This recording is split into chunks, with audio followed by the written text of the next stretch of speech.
Hello, my name is Elijah Blau, and I've been a vegan for over 10 years. In 2016, the Veggie Outers was formed to help more people consume more plant-based foods and get access to education and resources.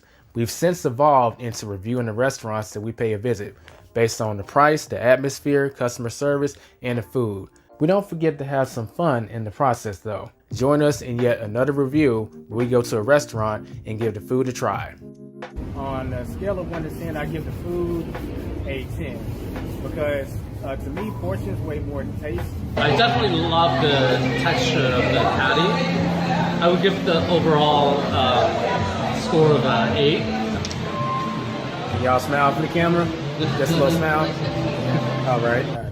Well, I probably would give 8.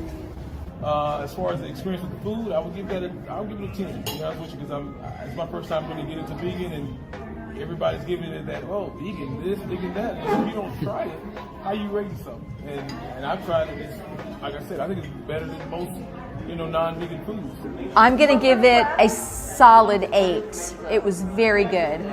I don't rate high lots of things, so I would just say 8. But I think that's what you would expect from a counter service place. Yeah. I would give the food an 8. I would have given it a 10 if it had been more decadently ooey gooey cheesy. The atmosphere is good. There's like a lot of people here. It's a good mixture of people, and it's very laid back, so I like it. 6. I'll say 10 for all of that. I'll say 10 for the dessert and 9 for the other thing. A 6. I had cheaper nachos that tasted way better. Yeah. I think customer service was a 9. The food came in super quick. The checks came in super quick. I'll give it an 8. They actually have a lot to offer, like as far as vegan options, and they're an all vegan Asian restaurant. So my sandwich was amazing, so 10. Atmosphere is nice. I don't know if you include parking in this. If you include parking with it, it drops down substantially. A 10. It was delicious. I love it. I'll probably give the price a 9 because I thought at first it was really expensive, but I'm going to give about 3 meals out of this. So the atmosphere, I'll give it a 9. It has really good vibes.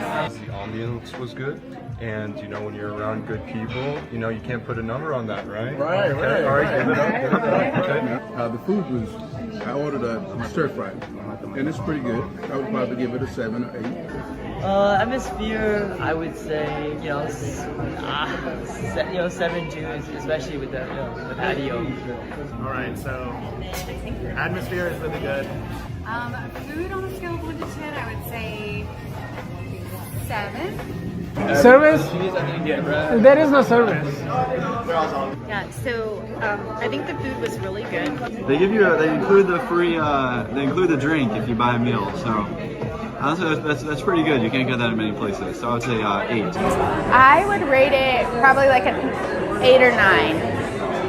So like an 8.5? Yeah. Yeah. On a 1 to 10, I'd give it a 7.5.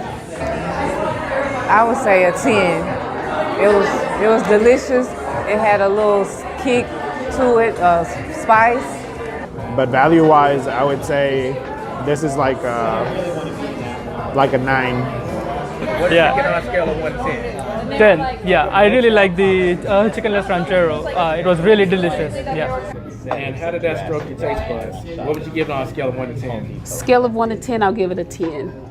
The pizzas were quite similar, however, they did have different ingredients, so the flavors differed. I personally like the Hawaiian pizza the most. We'll give the pizzas a solid 8. Vegan food-wise, I give it a 7. If I'm comparing it to regular tacos, it's like a 5 or a 4. I think 9 to 10. 9 to 10? Yeah. So like a 9.5? Yeah. I would definitely give it a 10. It was very good. The cheese was good without being spicy or overpowering. What would you give it on a scale of 1 to 10? A 9. 10 every single time. This is my favorite dish. I would give it a 8. 8.5. I would say probably like a 7. The tofu was great. It had great flavor. The texture of the tofu was cooked perfectly. It had a crunch on the outside. Maybe a 8 because of the sesame ball.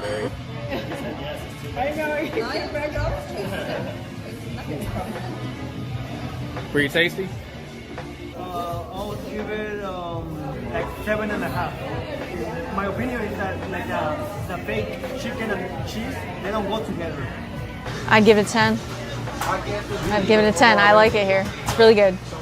Flavors are good, textures are good. Yeah. The eggplant sandwich was very good. It was very tasty. It has like a garlic subtle taste. So for the eggplant, I would say it will be like an 8. The customer service was good. I was greedy when I came in. She was real attentive. She answered all my questions. Even if when I asked what things are made of, they came out with the actual ingredients. So they were real, trying to please. So the customer service, I would say an 8 on customer service. The pork was very good. I loved the seasoning and the texture. The mac and cheese.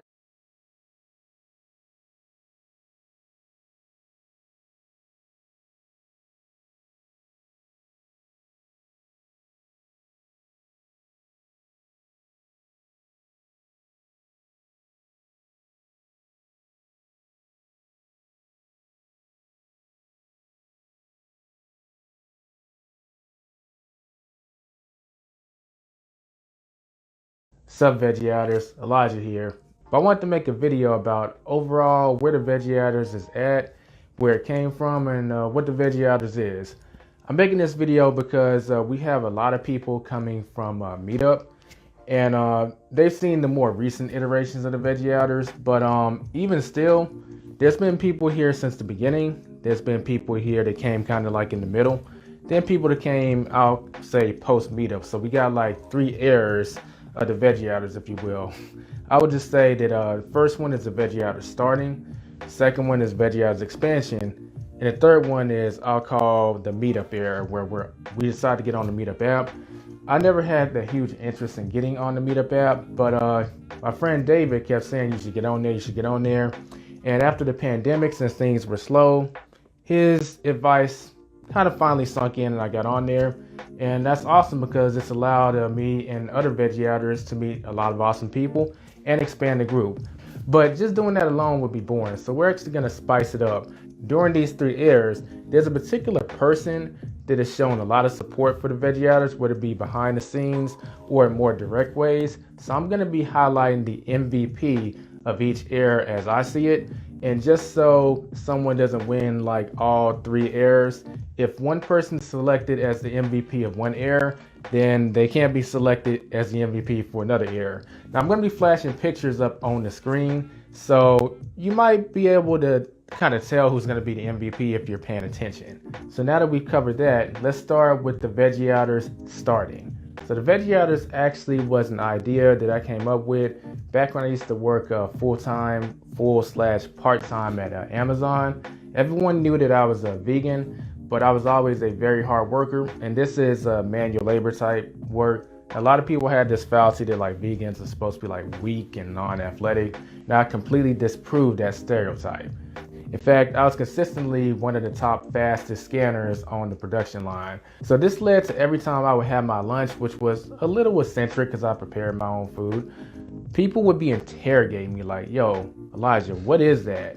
And how do you maintain a vegan diet? How do you get enough protein? Just the stereotypical vegan crap that most vegans deal with from omnivores. So I would answer these questions, and then I finally say, you know what, why don't we go out to a restaurant and y'all can try some vegan food while I answer these questions. That's how the Veggie Outers was actually born. A lot of y'all will be surprised by this, but only about a year after the Veggie Outers was created did it evolve into what we know as today, which is ranking the restaurants based on, the atmosphere, the customer service, and the food. I left out price because price was actually included in the expansion era, which we'll get into later. I have a lot of fond memories of the early days of the Veggie Outers, but I can honestly say we've come a long way, particularly when it comes to the video quality. It's more about getting it on film back then, but nowadays we can actually produce more quality content. And a lot of that has to do with me. I've evolved as a video editor. So who's the MVP of the Veggie Outers starting phase? The MVP is, drum roll please, David OG. That's right. So some of y'all won't be surprised by it being David, but he's literally been part of the Veggie Outers since the start. He's been the most consistent Veggie Outer throughout all of the years, and any way that he can help, he always throws in some advice, like i.e. Elijah, you should get on Meetup. Since we have our own website and our own Facebook group, I never really felt like we needed Meetup. We probably still don't in terms of like getting the numbers and stuff, but it's something that will just help us serve more people. So y'all should give props to David for that. But I will say that Gracil is an honorable mention. A lot of y'all don't actually know that I didn't come up with the name Veggie Outers.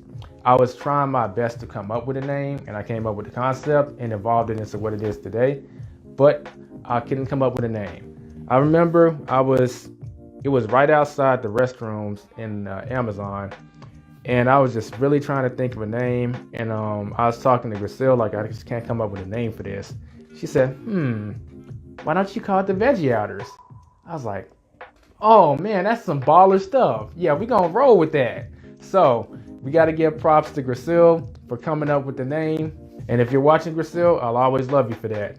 But both David and Gracil gave a lot of contributions to the Veggie Outers in this starting phase. So give props to them, and especially give props to David for being the MVP. Next, we have the expansion phase. So during this phase, it's when we came up with our own clothing line, plant-based, legal in all 50 states. In fact, I'm gonna give a shout out to Angela for helping me come up with the name. She helped me conceptualize it during the Libertine Bar meetup, if I remember right. Yeah, during that meetup, we were coming up with, man, we should have our own slogan, and we just kind of tossing ideas around. I was just asking people their opinion, and she happened to throw that out there. I was like, oh man, that's pretty sweet. As far as the wardrobe design, I came up with it. So we got hoodies, we got shirts. We started getting more recognized across the Metroplex because when people see this, they know it's the Veggie Outers. We also came up with the price category because this was around the time when some restaurants were hiking up their prices, and a lot of people didn't feel that it was warranted. Now, some restaurants did give an increase in portions, so it was kind of, okay, we'll live with it. Some just hiked the prices up. We're like, what you doing?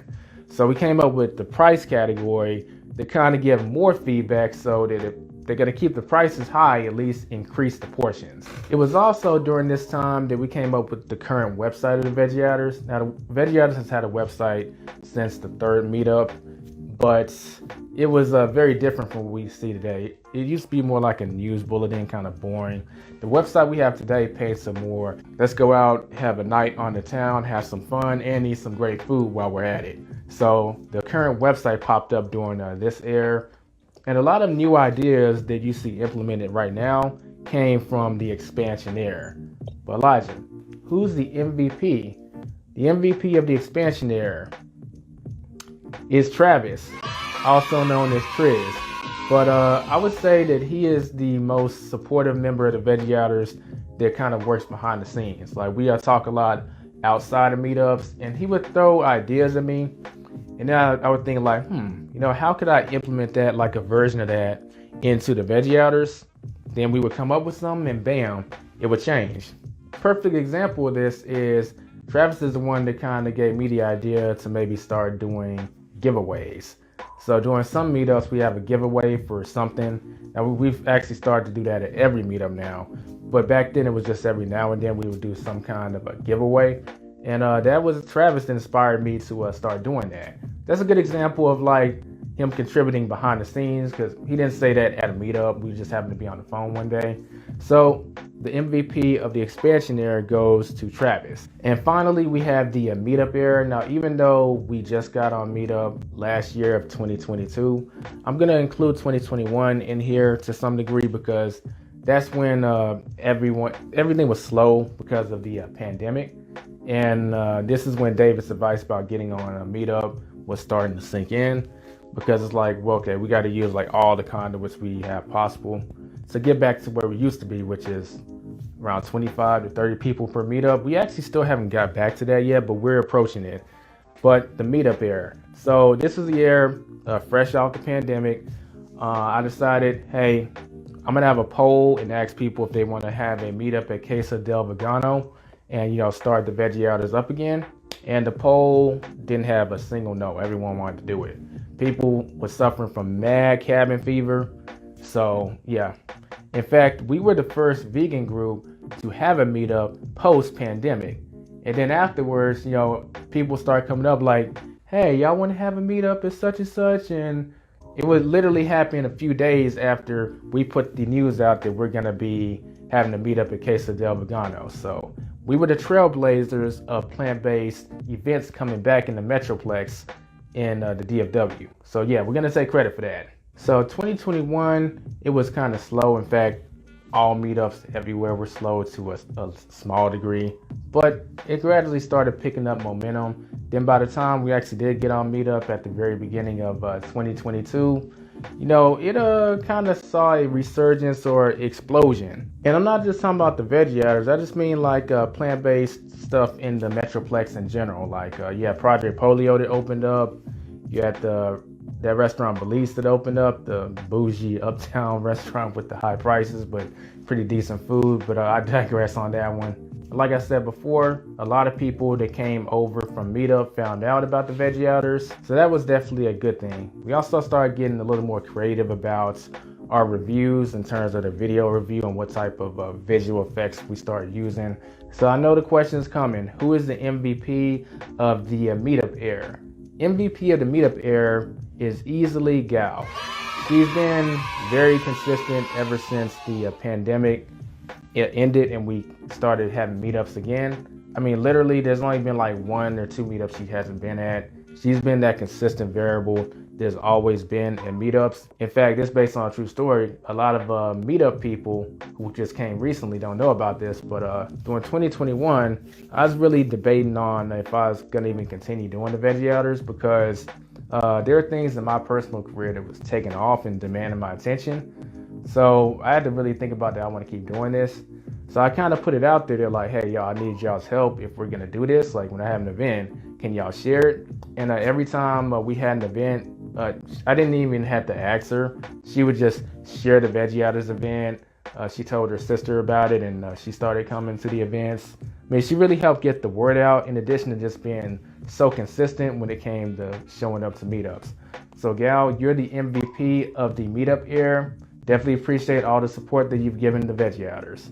So that's been the journey of the Veggie Outers. In 2023, we're going to be changing a few things. Like I said, I'm not going to be giving any spoilers, but if I give a hint, it's going to be changes on social media that we do, and it's going to be changes on how we conduct the video reviews. With that being said, this is Elijah with the Veggie Outers signing off, and I'll see you at our next meetup. Okay, everyone. My name is Elijah Lau, founder of the Veggie Outers. We have Elizabeth Anderson with us, the founder of the Vegan Food House and also Casa del Vegano. So we're going to get an opportunity to ask her a few questions about how they got started and we'll just go from there. So first I want to thank you for sitting down and actually giving us this opportunity, this like mini interview.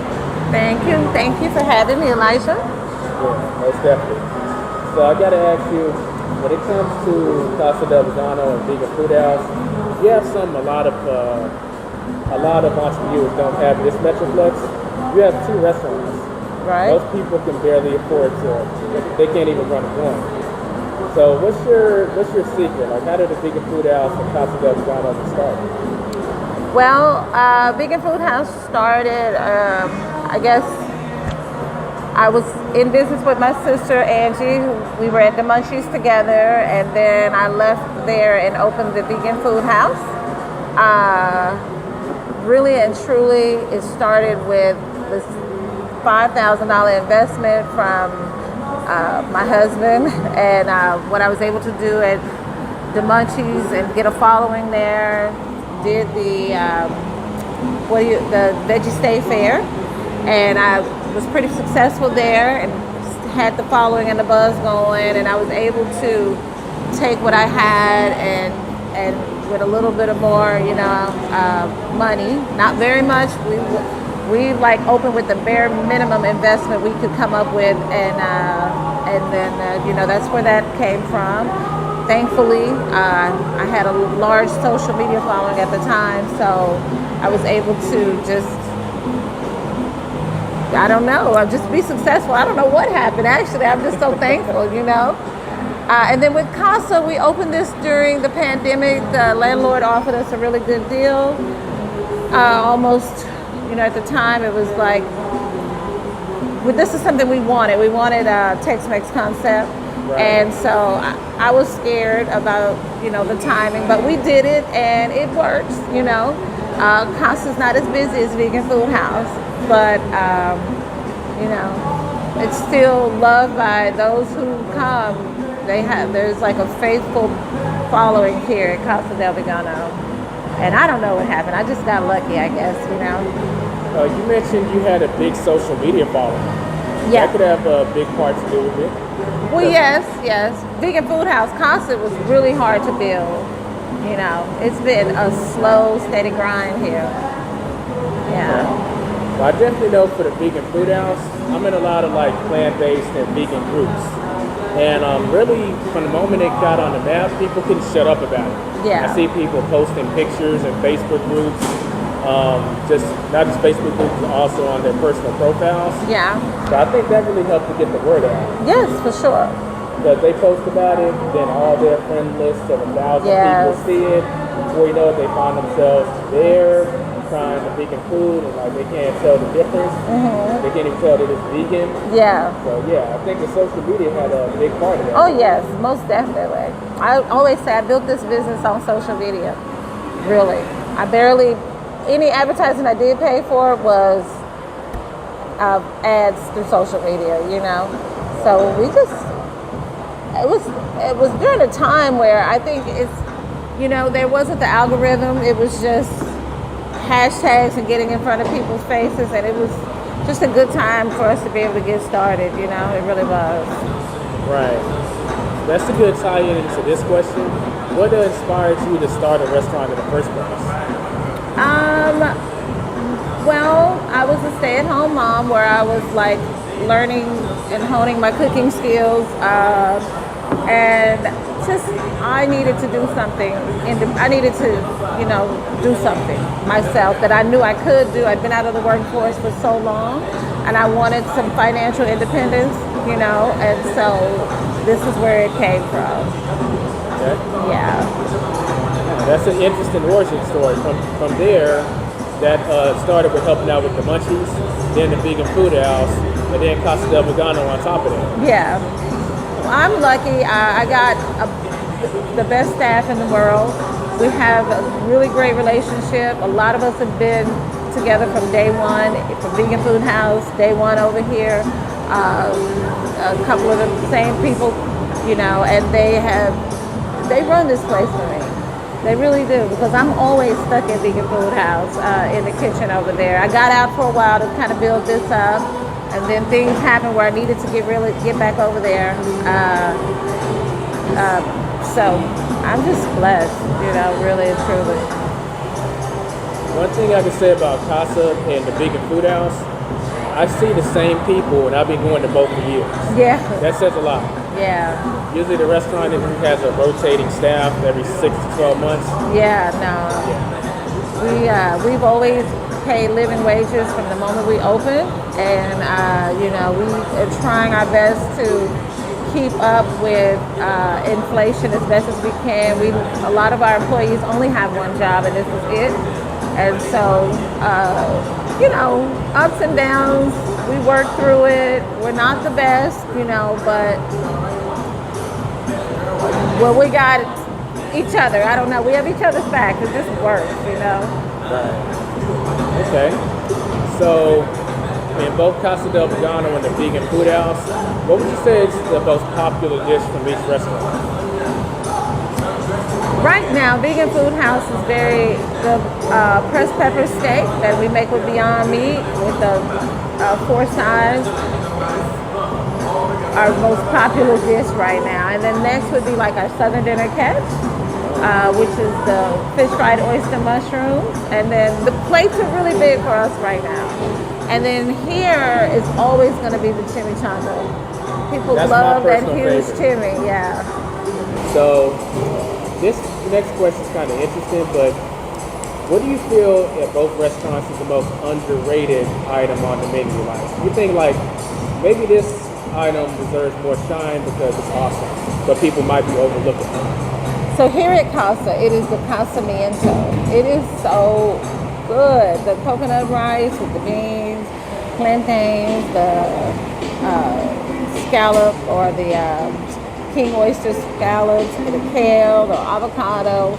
Like, it is just, it's filling, it's just comforting, it's big, it's delicious, you know? And then at Vegan Food House, it's probably a rotating dish. I think that the two things that I make that I think is amazing over there would be the jambalaya, and then the jambalaya chimichanga, and the gumbo. And so I'm somebody that can eat gumbo all year round. So I'm just like, when it sells, but then like I'm like, please, you gotta try it. It is really good. I promise you. You won't know the difference. I mean, my family, my dad, he eats vegan food. He eats my food. He loves the jackfruit, but he loves the gumbo. You can't tell the difference. I promise. Okay, so people are sleeping on the gumbo when it comes to vegan food. And the jambalaya. Okay, I'm gonna have to personally keep that in mind because I haven't tried the gumbo yet. Okay. Okay, we're about to start winding down the interview, but I would ask, do you have any questions for me as far as the Veggie Outers? Anything you want to know? Not necessarily. You know, what do you see y'all? What are you gonna do with the Veggie Outers next, aside of this documentary? Yeah. Well, one thing I want to see more social activities when it comes to the plant-based lifestyle in the Metroplex. Yeah. There's a stereotype that every time, well, let's not even talk about vegans, just people who are on a better health journey. Every time they come together, it's always just talking about food or animals. So I kind of want to change that narrative, and I would love to see more plant-based events that people that are healthier get together doing something. Going to hiking or going to the arcade or going to see a movie or something like that. So that's kind of the direction that we're going in addition to what we do at the restaurants. So we can start to create a social environment for people who are changing their diet. They can make some new friends and continue to go out and have fun. A lot of times, when we change our diet, we might need to get away from our old friends because they have bad habits. Then we indirectly become a hermit. Yeah. Or a homebody. Right. It's because we don't have anyone to go out with anymore. Yeah. I want to change that. I like the hiking. Yeah. I would love to go. Okay. Next time we host it, we'll be sure to let you know. All right. Well, Elizabeth, we appreciate you doing this. We'll catch y'all in the next video. Stay tuned for our next review. And yeah, I'm looking forward to the future.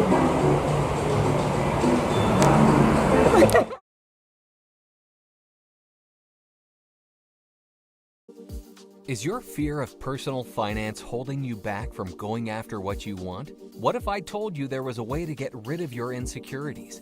Every person has their own way of making money, budgeting style, and a way of spending money. The key to financial success is the ability to use the right styles for you that ensure success. So rather than making you focus on avoiding your emotions, this book focuses on empowering them and using them to achieve what you want. Learn how to build and increase the income streams you desire. Understand how to budget your money in a way that you are always moving forward financially. Know how to remove the stress from spending money by knowing what works best for your personality. Learn methods to effectively evaluate a financial opportunity within minutes to see if it's right for you.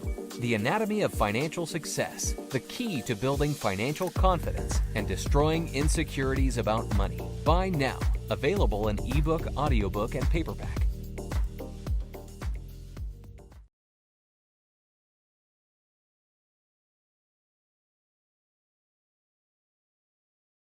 In 2016, when Elijah was 24, the Veggie Outers was formed as a way to encourage more people to eat a plant-based diet and to help them with the transition process. While the group has morphed into something bigger, there are some things about the group that you may not know, even those of you that have been members for years. Here are 9 things that you likely didn't know about the Veggie Outers. I'm your host, Nikki of the Nikki Connected YouTube channel. Join me as we take a deep dive into these amazing facts about the Veggie Outers. Let's get into it. Number 1, the Veggie Outers came out of Amazon. Did you know that Amazon is partly responsible for the creation of the Veggie Outers? As crazy as that may sound, it's true. Before Elijah went into business for himself, he used to work at Amazon as a PA. Prior to being a PA, he worked on the floor at one of the sort centers. He was consistently one of the fastest scanners on the floor. It was no secret around the place that he was a vegan. During the lunch breaks, while everyone else was eating fast food, he would have his own vegan meals that he prepared himself. Naturally, everyone around him would interrogate him about what he was eating. They also would ask him about how he was such an effective worker as a vegan and how did he get enough protein. He answered these questions and people would be shocked. Then one day, during the usual questioning, he said, "Instead of me explaining this stuff here, why don't we go to a vegan restaurant and you can try some vegan food while you ask me these questions? Maybe then I'll actually get to finish my lunch here instead of talking." Most people were down to do this, and from that, the Veggie Outers was born. So the next time someone asks you, where did the Veggie Outers come from? You could say in a joking manner, they were created by Amazon. Number 2, Elijah didn't come up with the name of the brand. Did you know that Elijah didn't come up with the name? It's true. It was actually Griselle, one of the original members of the very first meetup, that came up with the name. Once Elijah came up with the concept, he was having a hard time coming up with what to call the group. He wanted something that would trigger the word vegan or plant-based in a person's mind. He also wanted it to be catchy. When he and Griselle were on a break at Amazon, he shared this with her. She then paused for a moment, placing her hand on her chin. She then said, "Why don't you call it the Veggie Outers?" A light bulb went off in his head and he said, "That's perfect." There was born one of the most iconic names that has ever been associated with the plant-based lifestyle in the DFW. So, if you ever see Griselle at a meetup, give her props for being a true Veggie Outer. Number 3, the Veggie Outers is not a meetup group. It's a brand. Many people mistake the Veggie Outers for being a meetup group, but it's not. The Veggie Outers is a brand that has meetups. This is why it has its own website, policies, and merchandise. The brand has also helped a number of vegan restaurants like the Vegan Food House and It's So Vegan with some behind-the-scenes stuff when they were launching.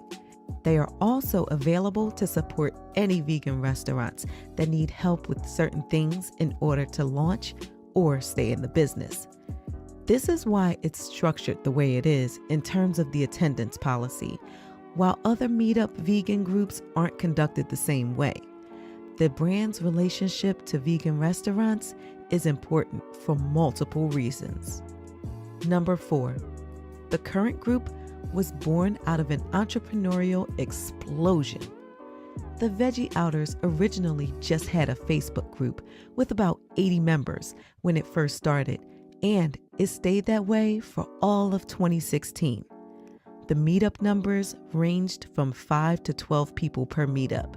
Then, in 2017, Elijah quit his job at Amazon and went into business for himself. He was told by all of the other entrepreneurs around him that any business that lasts always has some kind of 30-day explosion where intense energy and effort is focused towards getting clients or selling products. He knew this, so when he left Amazon, it was under the intent to do this 30-day explosion so that enough money and momentum could be generated to sustain a full-time living afterward. The explosion was successful. You might be wondering, that's cool and all, but what does that have to do with the Veggie Outers? He sat down right before doing it, deliberating if he was even going to have enough time to continue the group. After thinking it through, he decided to keep doing it because it was helping so many people learn about the vegan diet. It was also steadily turning into a place where plant-based people could go in order to have some fun. In his eyes, though, if he was going to keep doing it, it had to be done big and with the same efficiency as everything else he was getting off the ground. The website that you know of today was made, and he applied the same energy that was directed to his businesses to the Veggie Outers too. During those 30 days, he prospected at events for people that were plant-based or plant-based curious.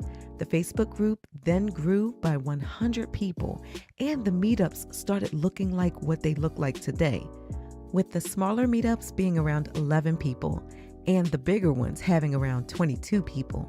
In other words, the Veggie Outers in its current form was collateral damage from a business entrepreneurial explosion. I'm sure that fact doesn't come to mind when you think of the Veggie Outers, right? Number 5, the group dynamics are a reflection of Elijah's entrepreneurial management style. People often wonder, why is the attendance for each restaurant meetup so high for the Veggie Outers? Over 75% of the members that RSVP for a meetup show up. You might think it's because of the attendance policy, and that's partly true. The bigger reason for this, though, lies in the group management style towards events and members. As an entrepreneur, Elijah has to deal with and manage various relationships with different types of people. Many of these people are other entrepreneurs. Now, some of you may know this, some of you may not, but entrepreneurs have to be managed very differently from employees. Job environments are set up in a vertical hierarchy. If someone is higher than a person on the tree, then they have to take orders from the higher ups. It doesn't work that way in the entrepreneur world. If you try and tell an entrepreneur what to do, they'll likely respond with some rude comment or walk away from you completely and tell you to do whatever you two were working on yourself. Because of this, Elijah implores a horizontal-like style of managing people. He gives everyone a chance and opportunity for them to work together. If the person isn't consistent with their words and actions, he gradually pulls back and suggests setting something up between the two where they can both benefit in some way. This way, it doesn't hurt either of them if they don't deliver their side of the deal, though. This keeps the relationship intact while not building anything solid around them. At the same time, people who are consistent, he talks to more often. And when it comes to working together on something, he often suggests a partnership that's more directly involved and can offer greater rewards for both of them because they are reliable. At its roots, the management style rewards those who are consistent around him while not alienating those who are not. This style can be found inside the Veggie Outers too. After going to 2 meetups, a member can participate in the voting for where the group goes for the next restaurant meetup. 4 restaurants are selected for the vote, and the restaurant with the most points is where the group goes next. In the event of a draw, Elijah will be the tiebreaker and decide between the 2 tied restaurants. How many points each vote from someone is worth depends on how often they show up to the meetups. Between 50% and 64% is 1 point. Between 65% and 80% is worth 2 points, and over 80% is 3 points. Everyone's percentage is reset every 6 months. Often, those who have a percentage of over 50% are eligible for any giveaways done during the meetups. This system effectively rewards those who support the group while not alienating anyone else. This is why the percentage of the members that show up to meetups that RSVP is so high.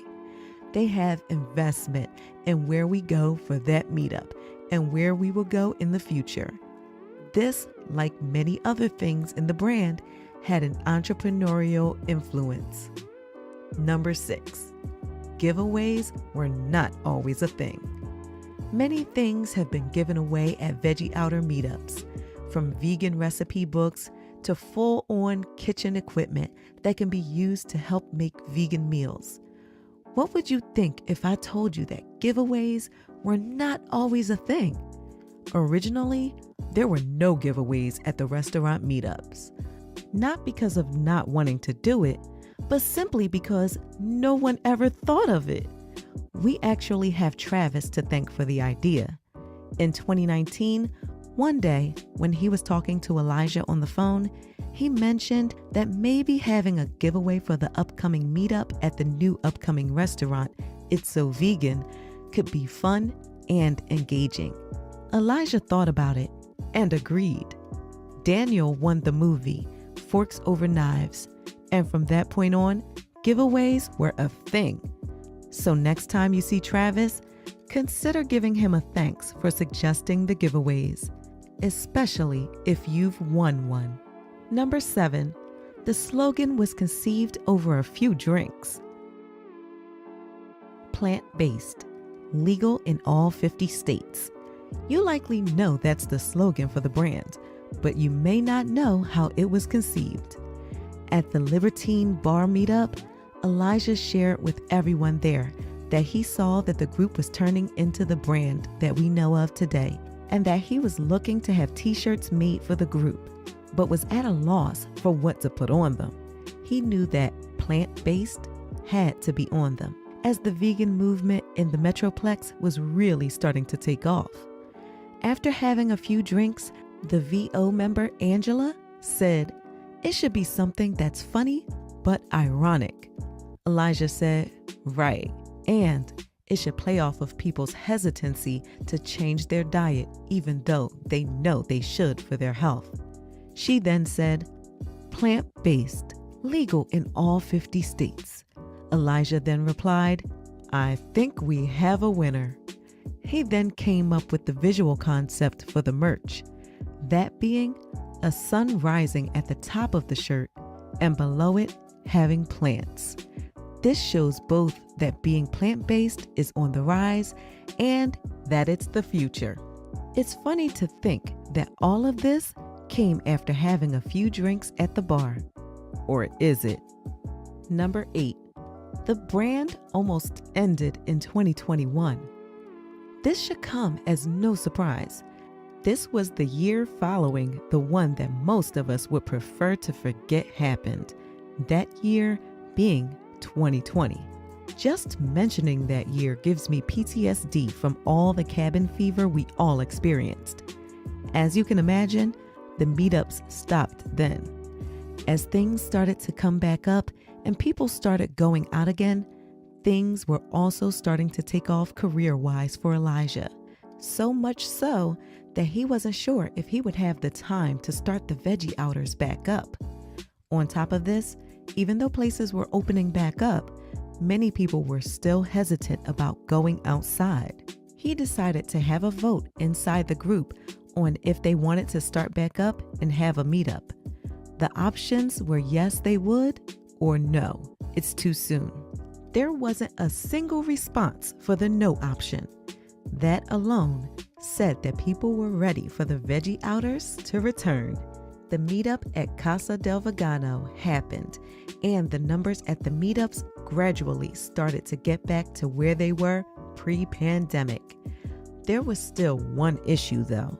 Financially, it was starting to be taxing to keep the group going from a time perspective. This is when Elijah decided to incorporate the group into his creative endeavors. This is why all the meetups are sponsored by his business, Financial Anatomy, or by the Side Hustlers Society. This allows him to keep the group going and to write off the expenses for the group as advertising for his business. For the record, this is not tax advice and is for entertainment purposes. Because of this, though, the group has been able to keep going and has even been thriving ever since. This is also why one of the biggest things that you can do to support the group is to get Elijah's book or other products, as they subsidize the sustainability of the group. Number 9, the Veggie Outers is partly responsible for the resurrection of plant-based events in the DFW. In 2021, the DFW was a desert in terms of vegan or plant-based events. Other types of events were coming back online after being gone because of the pandemic, but not vegan events. It was only after the Veggie Outers had their first meetup post-pandemic at Casa del Vegano did other vegan groups start to have meetups again. That means that we ignited the spark for other vegan groups to start having meetups again. This is great because we've turned into the group that has set the standard for plant-based meetup groups in the Metroplex. It's also why we have been expanding into doing activity meetups like hiking, mountain climbing, and going to arcades. There is an unspoken stereotype that plant-based people are boring, and when they get together, they just want to talk about food and animals. In the same way that we help to inspire other vegan groups to come back, we hope to inspire them to have other types of meetups based around fun activities. That stereotype has been floating around for too long, and it's time to destroy it. And there we have it, 9 things that you likely didn't know about the Veggie Outers. If you enjoyed this video, you'll definitely like the bloopers video that we have, as it has unreleased funny footage from the group at various meetups. Be sure to check that out next.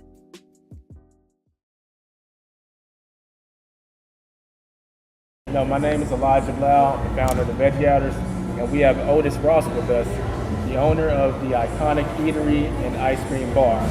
Appreciate you being able to join us for this mini interview. How's it going, man? All right. Good to be here. Yeah, most definitely. We've actually been here before, and they got a pretty high rating. A lot of members specifically mentioned that they love the ice cream. And you're a magician with that ice cream. I am. That's an exact quote. We sat here at that table, and everyone directly said that. Mm-hmm. Yep, and it is one of the, right now currently we don't have an ice cream machine. We're trying to shop one. A brand new one is about $17,000. You can get a used one for $6, $7, $5 maybe. So we just try to negotiate with a few people and find us a new one. Replacing parts can be more expensive than buying the whole machine. So, but we're gonna get it done in God's own time, for sure. Yeah. Hey, so appreciate the prayers. Thank you. Look forward to when it's coming back. Mm-hmm. So the thing about ice cream and why it was so, for me, I'm a big ice cream eater. And I've always, well, I want to say ice cream, but there was a thing called sherbet when I was growing up. And we just ate a lot of sherbet because we really didn't do the dairy and the milk. My parents weren't vegan, but they just wasn't big on dairy, milk, cheese, and stuff like that. And so when I always felt like anything you eat should have a nutritional value, even if it's a dessert or even if it's an ice cream. And when we started making ice cream, our goal was to add nutritional value to it. So we use all natural organic ingredients, and then we fortify it with things like turmeric or blue spirulina or something like that to give it its color and give it its vibe, and at the same time give you that nutritional content as well. So we all miss ice cream. We're praying for it to come back really, really soon. But yeah. So ice cream is often seen as kind of like well, it's a cheat. Like, right. I know it's bad for you, but I gotta have it every now and then. Exactly. And I'm not saying you should overload on ice cream, but you found a way to sneak some nutritional value in there. So it's green color, but it may have moringa in there. Right. Or spirulina. Or exactly. moss. Exactly. These are things that are very nutritious. Exactly. And so in that vein, you can almost say, yeah, I can splurge a little bit, especially when it comes to children, like the blue spirulina. And blue spirulina is excellent for moving heavy metals and toxins from the blood. Right. So if you're sending a child to school every day, and then they coming home from school every day, instead of popping all these vitamins full of dyes or whatever, you can give them a cup of ice cream and you know they're gonna eat it. You know they're gonna eat it, but they just had electrolytes, potassium, vitamin C, vitamin D, they had the spirulina, all that in a cup of ice cream. So that was the amazing victory for ice cream with us, that we actually made it something that's valuable to the nutritional makeup of the individual that's eating it. Gotcha. We kept it diabetic friendly. We don't use any dyes or artificial sweeteners or colors. So it truly is a miraculous, it's the best ice cream in the world, man. So I kind of think that God is sort of slowing me down to get me ready for the next big break. So I'm looking at it in that positivity. But yeah, ice cream has to come back. So again, y'all keep praying for me. Keep praying for me. Okay. So you did touch on your parents. You said that they weren't vegan, right? No. But you personally are, right? I am. But I didn't grow up vegan in the sense, well, vegan probably wasn't even a word. I'm 55 years old, so I was born in 1969. So throughout the 70s and 80s, my brother was a Rastafarian, a dread, and he didn't eat meat.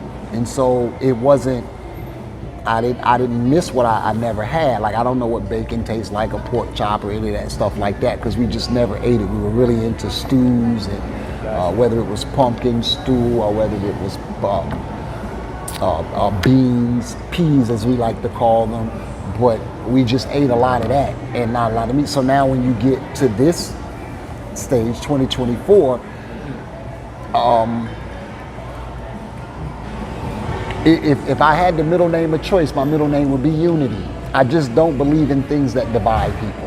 So now when you have vegan, it's like you eat vegan, or you're raw vegan, or you're plant-based, or you're this, or you're that, or you're this, or you're that. Right. When really every one of them individuals are just trying to eat a little better for themselves or for the environment. How you go about that and what title you choose to put on it, I just like to stay out of. You know, what we do here is try to encourage people to eat better. Right.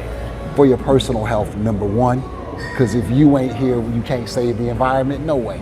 So you have to be, it has to be about you first. Right. Because if you're not here, you have no voice for those animals and those birds and fowls that don't have a voice. If you're not here, you have no voice for children. If you're not here, you have no voice about the garbage they feed our kids in school. If you're not here. So we're gonna take care of you first and make sure your body is properly nourished for longevity. And then after that, you can really look and see what impact that has on your immediate environment as far as your trees and your plants and your grass and your animal life, et cetera, et cetera. But we think it all branches off from those who are given intelligence being able to use that intelligence to better the world. So we gotta be here for them. so for us, and especially in this environment, for those who don't know, we're inside of a health food center, probably one of the best I've seen in my life. And you'll find people that'll go over there to that supplement and they'll spend $600-700 every 3-4 days, but they'll go right down the street to McDonald's. Counterproductive. And so what we're trying to say, if you eat a little better, you spend a lot less money on supplements and vitamins and things of that nature. So far, so good. Hey, that's preaching to the choir for me, because that's the reason I started the Veggie Outers. We're not so much caught up in food tribalism. Like we just described, I call that food tribalism. Yeah. So like you got the raw foodists, then vegans, then the like all these different labels. And we preach that, look, as long as you can eat less meat, that's going to generally be better for you, and eat more nutritious things like fruits and vegetables. Right. If you find creative ways to get that in your system, like for instance what you did with the ice cream, you're going to feel a lot better off. Absolutely. So one day you may find yourself equipped to actually make the full switch to leaving meat out altogether. But we don't get caught up in food tribalism, because all that does is cause a divide and it doesn't help anything. But I believe you will. I believe anybody who starts to put more vegetation in their diet, your body will eventually on its own start to reject meat. Oh yeah. We eventually start to reject meat altogether, because my daughter dabbles, well, before she moved here permanently, but since she's been here, her desire for her favorite, the shrimp taco, has just waned. Like, nah, I don't want that. So now she's 100% plants. But if you eat the way you're supposed to, your body will welcome it. It will welcome it, and it will begin to change. Because I know countless people who come in just like, I don't even like the smell of it. It just makes me sick now. I've been there. I've been at a point where I could walk in your house, and if you cooking meat, I just couldn't stay there. I'm a little better now. Because I had to work on what I don't want to be, no matter what I am, is judgmental. I don't want to be that. I don't want to have to be that. I don't want to be no cop, no judge, no lawyer, no none of that. I don't want to be judgmental. So I try to accept people where they at and just give you what information I have, and hopefully it helps you. you know, but I don't want to get caught in that bracket where if you not like me, or you don't eat like me, or you don't look like me, or you're not the same color as me, there's something wrong with you. All of that is racism. All of that. If you're not vegan, and we have to watch the way that we deal with people just because they don't live our kind of lifestyles. Because it's kind of like church. You know, a lot of people don't go to church because of the way people treat them. Right. And sometimes people don't want to eat your food because of the way we treat them, and the way we look at them, and the way we judge them. Where we could probably get more flies with honey than we do. You know, love people wherever you at. That's vegan too. Love is vegan. It's plant-based, and you can give love to everybody. Got that? Give that love. If that's the only plant-based you got, if that's the only plant-based you can get and receive that from one another, because that's gonna make a difference too. You know, that's gonna make a difference too. So we got love, and then we got our diet, which is about our physical health, so that we can maintain our presence in the world to make the world a better place. And by doing so, we make the world a better place. Because when you think about it, every vegan I know drive a car, or ride a bike, or whatever, man. But if you don't know the rubber industry, you don't know the damage you're doing. It might be worse than the cattle industry.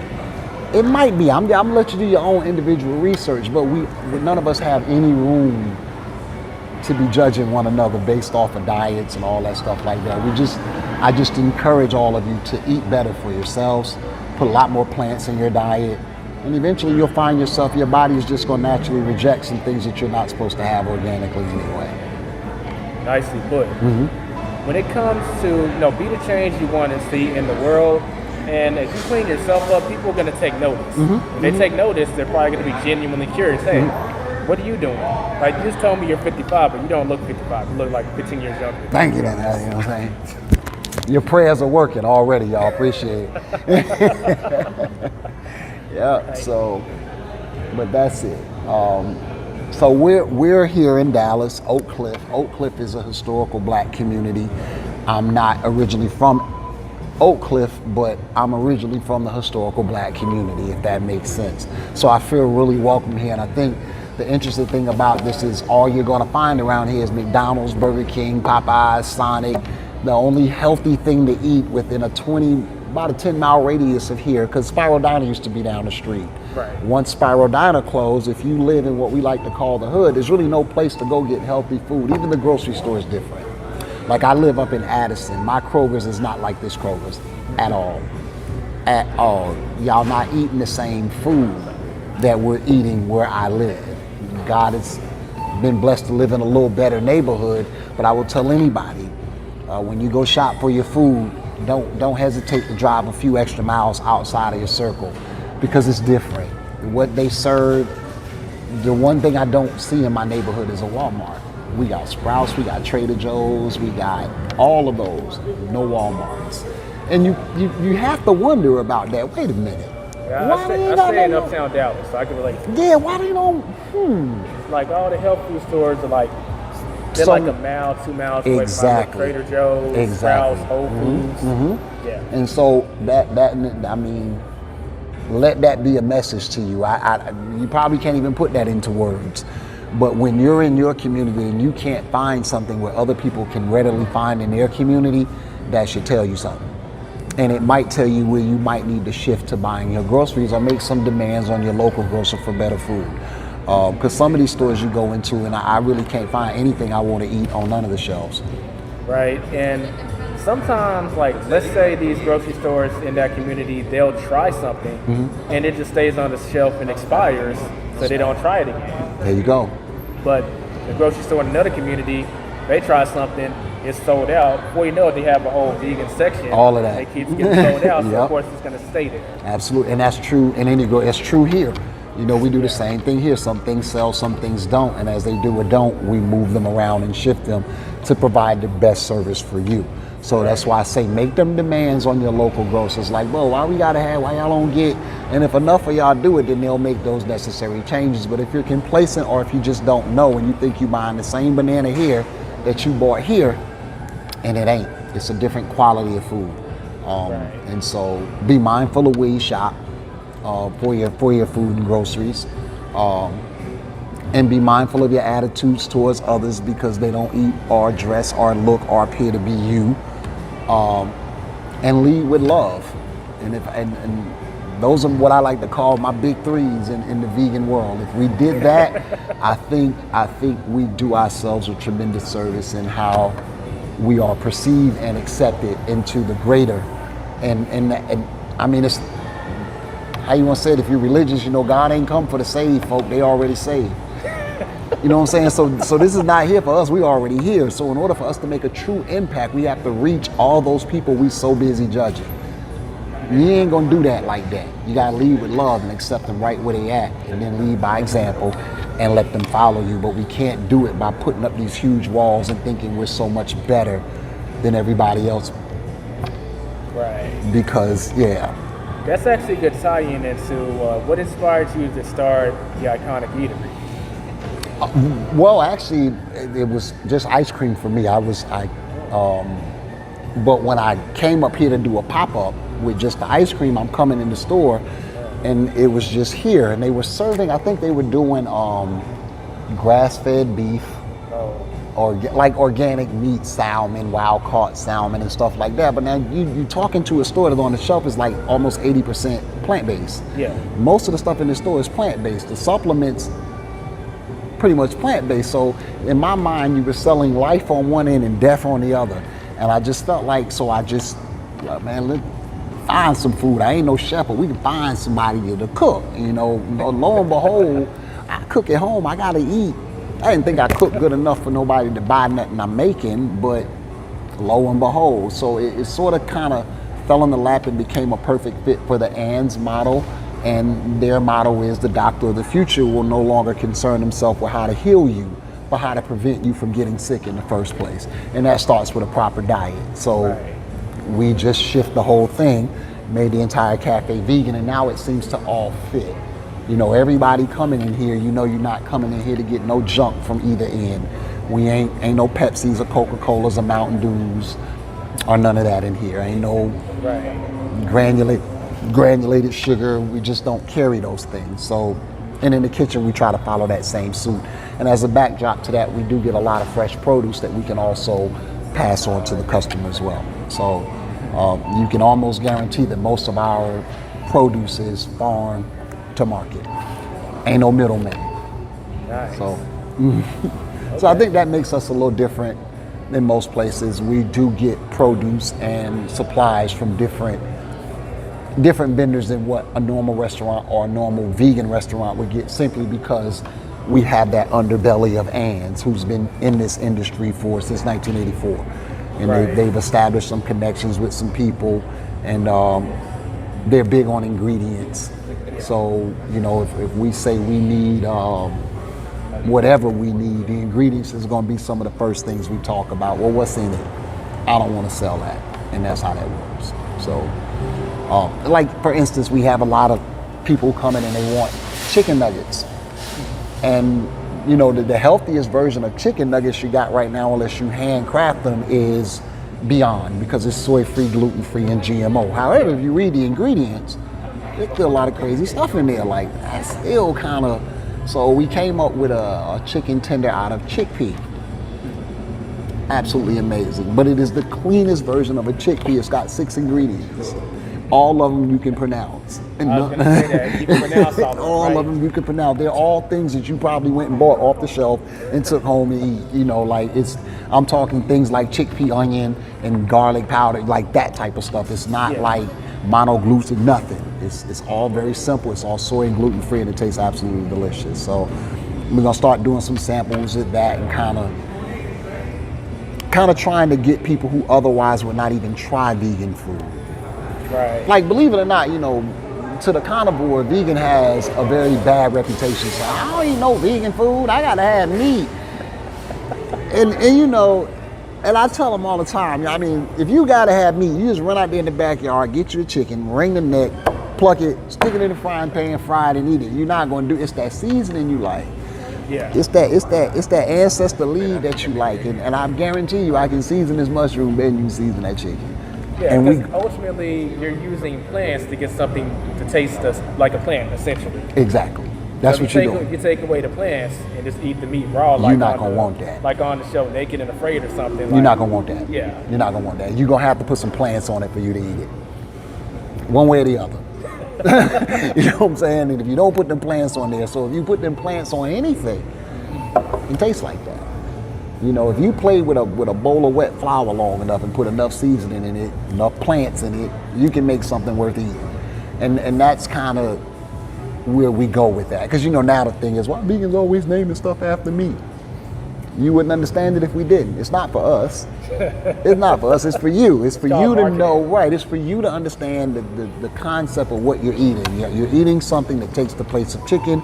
You're eating something that takes the place of steak. You're eating something that takes the place of fish. That's why we put those titles on there to let the novice know that if you're looking for a certain flavor, you can go to these particular. But it's not like we're craving a steak because we named a piece of lion's mane steak. That's for you to understand, because I can just call it lion's mane. To him, man, I had me some lions. What you had to grill or fry, man? I grilled it. He gonna know just what I'm talking about. But if I'm talking to somebody else who don't know nothing about it, I said, man, I had me a lion's mane. Like, what, lion's mane? What's that? What's that? It's like a steak. Oh, now we're on the same page. So I might as well call it lion's mane steak from the beginning. That way, everybody clear. Yo, that's a good lead in into this question. Like, what's your most popular item that's on the iconic menu? Right now, my daughter made a coconut curry bowl, and it comes with black. See, what Iconic does is we like to get completely away from fried food. We like to serve more bowls and dishes that are not fried. So she made a coconut curry that comes with avocado and tomatoes and cilantro, and it's served with a bed of black rice that's real nutty and fruity, so it gels with the curry really well. A couple of little chips in there for you to dip your curry sauce with it, but it's an absolutely delicious dish, and it's been our top seller all week long. But things vary here. The interesting thing about Iconic is we won't let you get bored. We have some signature things that we always have, but you'll always be able to come here and look at the menu and be like, well, that's new. You know what I'm saying? That's new. I don't mind trying that. And that's kind of like how we like to keep it, so you don't get bored, you know. Okay. And with that note, like, what's the most underrated thing that y'all offer in your opinion? Like, I feel like people are sleeping on this one item, even if it's temporary or it's part of your like more permanent menu. Well, it's two of them: pizzas and the wraps. I can vouch for the pizza. That's my favorite item. Like, cause I've had several vegan pizzas, and for whatever reason, no one can get the tomato sauce to cheese balance in a good. It's always off. It's like way too much cheese. Oh, way and too not much enough sauce. Yeah, But so y'all pizzas- have the perfect balance. Pizzas and I would say our wraps, the kale wraps, the quinoa wraps, those things are just. So if you've ever been into Sally's Raw Vegan in Atlanta, then you understand the beauty of a good wrap. And that's the vein we make it in. It's not just throwing some vegetables in a roll. It's not just putting some mac and cheese and nothing. We giving you some wraps that just make you want to take your shoes off and sit back and relax a little bit. So the wraps and the pizzas, I would say, are probably some of the most underrated and overlooked dishes on the menu. Okay. Cool. Well, I guess it's about time for us to start winding down, but do you have anything else you want to share with the Veggie Outers? Man, Veggie Outers, y'all follow them, y'all stick with them. They're gonna take you to some great places. I've enjoyed them since they first started doing this Veggie Outfitters thing. Well, I think they might have had 3 followers, and I was one of them probably, you know what I'm saying? So, but we definitely launched off into something extraordinary, new and exciting. I just ask y'all to follow them and stop by Iconic whenever you get a chance. We're at 2634 South Zane here in Dallas, Texas, inside of Ann's Health Food Center. Nice. Well, Otis, we appreciate you taking the time out. Thank you, brother. And be sure to swing by Iconic, Veggie Outers. Appreciate you. We'll catch y'all later. Until next time. With inflation and gas prices being what they are, it's clear we're headed into a recession. Having a side hustle is more important than ever. That's why you need to check out the king of side hustles, Elijah, over on the Side Hustler Society Show. There, we talk about a variety of ways to get started making money, including voice acting, freelancing, video editing, personal training, making $20 an hour as an Uber Eats driver, and renting property on Airbnb. Info on all this and more can be found at www.hustlerscash.com. That's www.hustlerscash.com.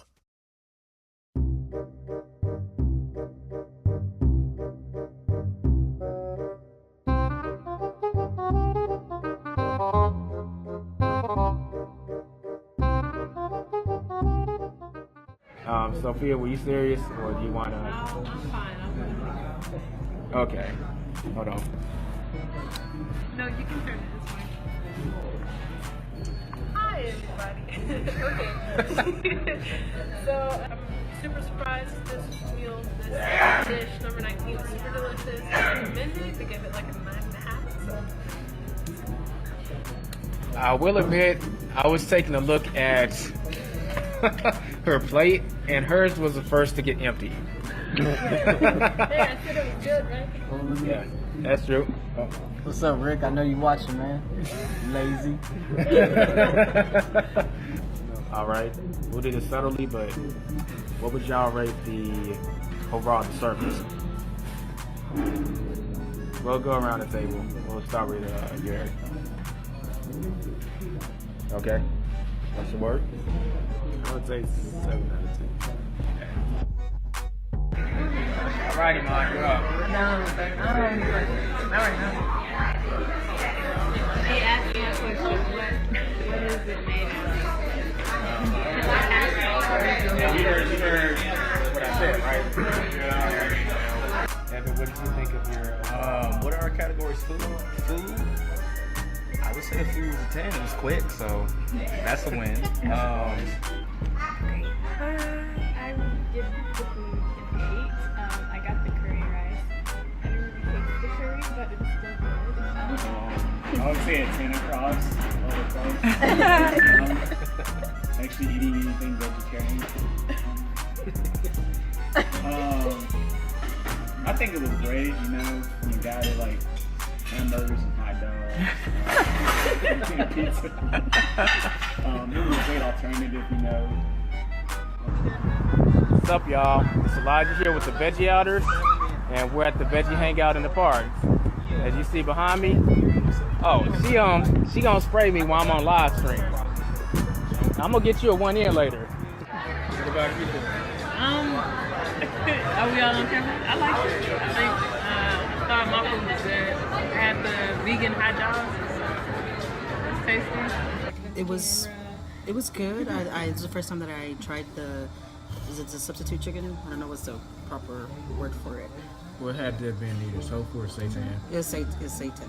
Seitan. I want to say seitan. No, you can go ahead. It was good. It was good. I mean, at one point, as you see behind me, the TV was quiet, but all of a sudden it did pop on, like right above me. As you see, we watching Bad Boys. Bad boys. Right up on me. What you gonna do? Now, you got anything to add, Tony? What I wanted isn't here. The food is usually good, though. You got anything to comment on, Brazil? Pure cane cola. That's me. Okay. Nope. There's probably a 10 out of 10 for the hot dog. Oh, wow. for the hot dog. Now, we can vouch for this. The hot dog wasn't on the plate very long, so that alone said a lot. Yeah. And what would you give the customer service? Customer service was great. They were efficient, they were quick, friendly. The music makes you want to go to a rave. So 1 to 10, what would you give the food you ate? Hey, they had me skip them, so that's why I jumped across to you. I'm still getting down with the get down, man. All right. Hey, your plate nearly empty.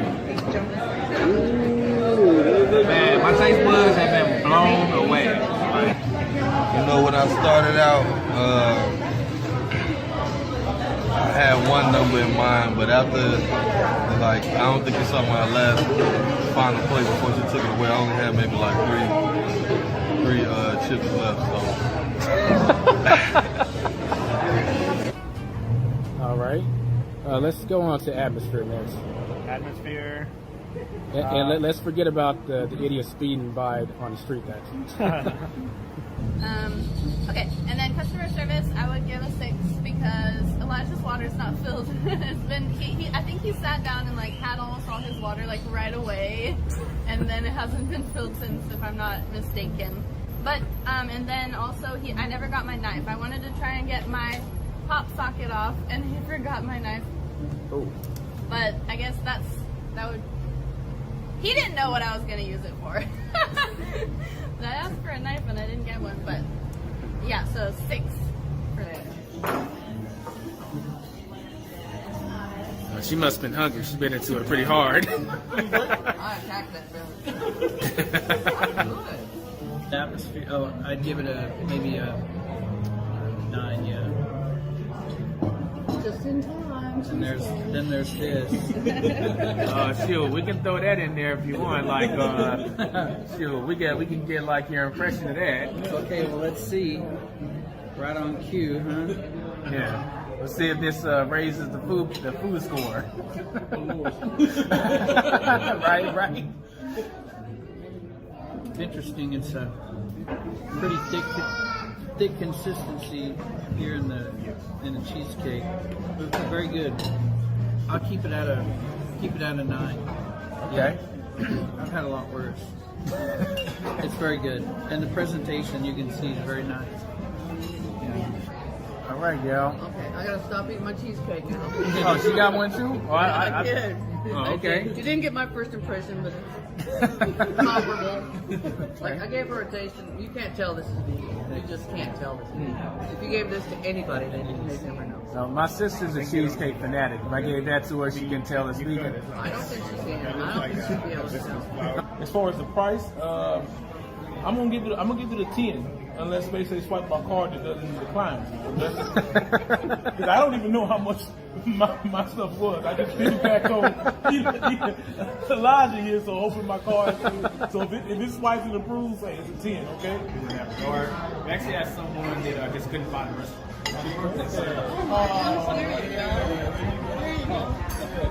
Right on time.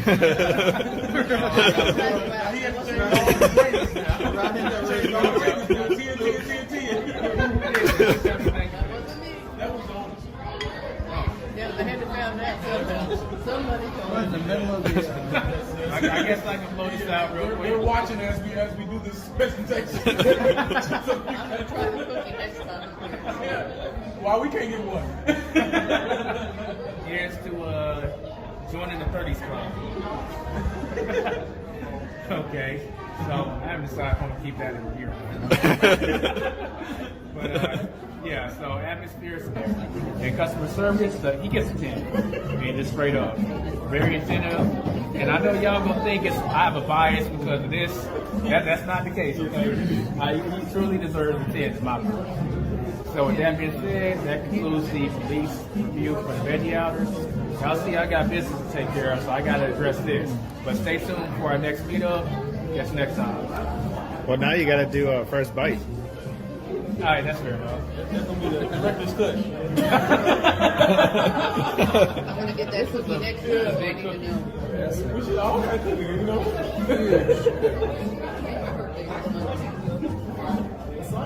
I might do. That's a slap your mama cookie. All right. Change mine to 9.5. It affected the food.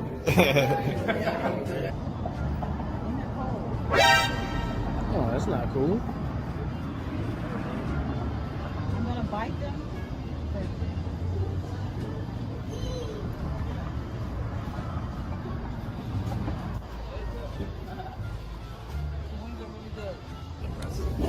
Oh, okay. We're actually going to rate price separately. So if we take the price out of the equation, like what would you get the milkshake? Just for taste, 6. Okay. So it got a little better. A little bit better, not much. Okay. And what would you give the overall atmosphere? Atmosphere is nice. I like the outdoor area. I don't know if you would include parking in this. If you include parking with it, it drops down substantially.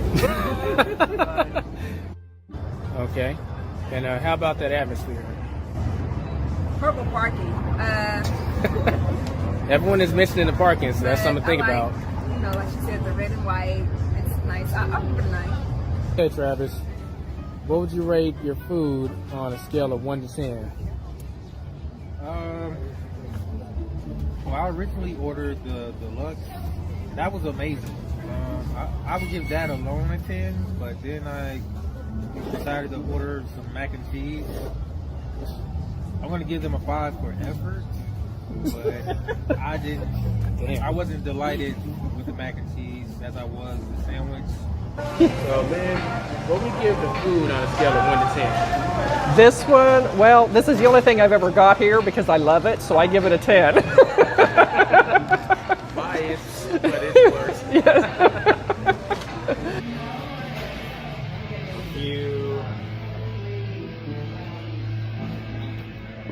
with a cold tortilla. Oh gosh.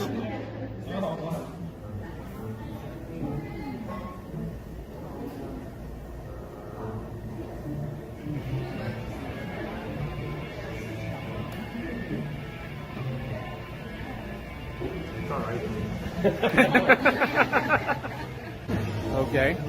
And what would you rate the customer service on a scale of 1 to 10? Oh, she's got some thoughts, I can tell.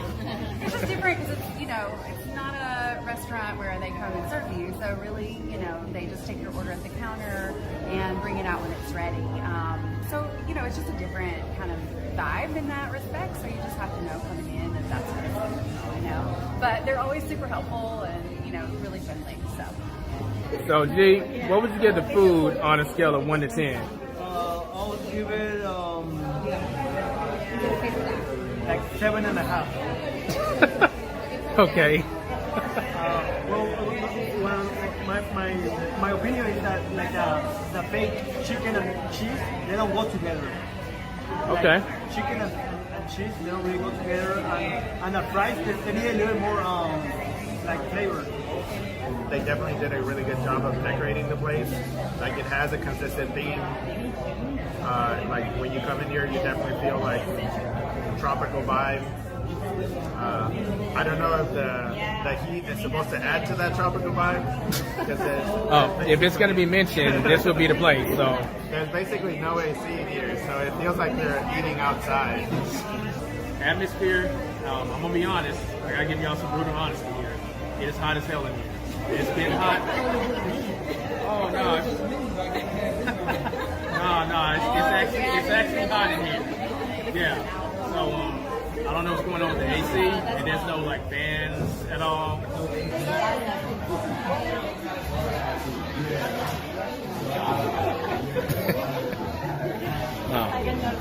Pretty good. Very high blood pressure. And what would you give the customer service? Service? Yeah, there is no service. Okay,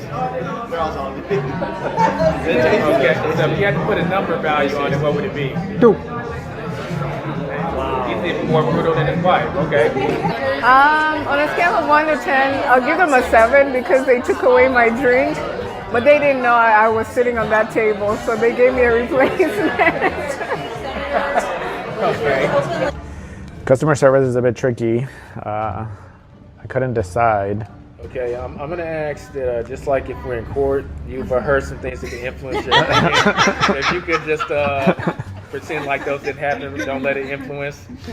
Yeah. I strike it from the record. On a scale of 1 to 10, I'd rate it a 9.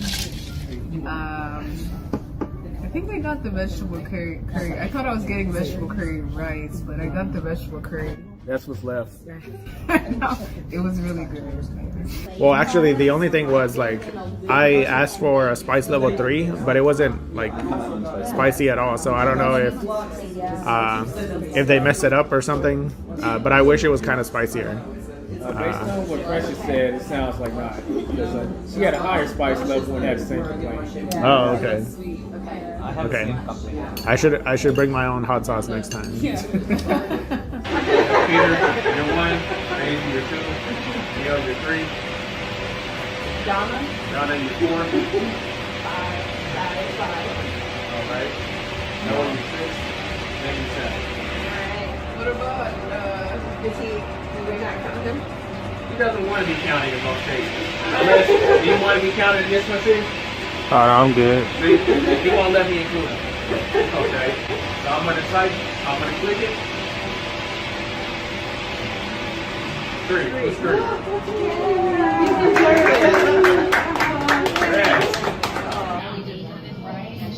Wait, what do you mean?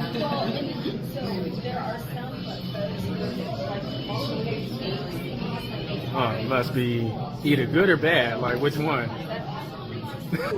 The 8 for the octopus, right? Yeah, I like the octopus. Like I said, the dying plants kind of disturb me. I like this back here, although they could actually put in they might want to get rid of the dead plants and put in some live ones. But I like what they did there. So yeah, I think it's great. I'll call it a 10 for that too. I think that it's eccentric. You got plants, even if some of them are dead over here. You got the octopus behind, which I showed before. I'm gonna give them an 8 because it is eccentric, but I'd rather them have used fake plants because I don't like seeing plants that are dead. But I'm just gonna say that.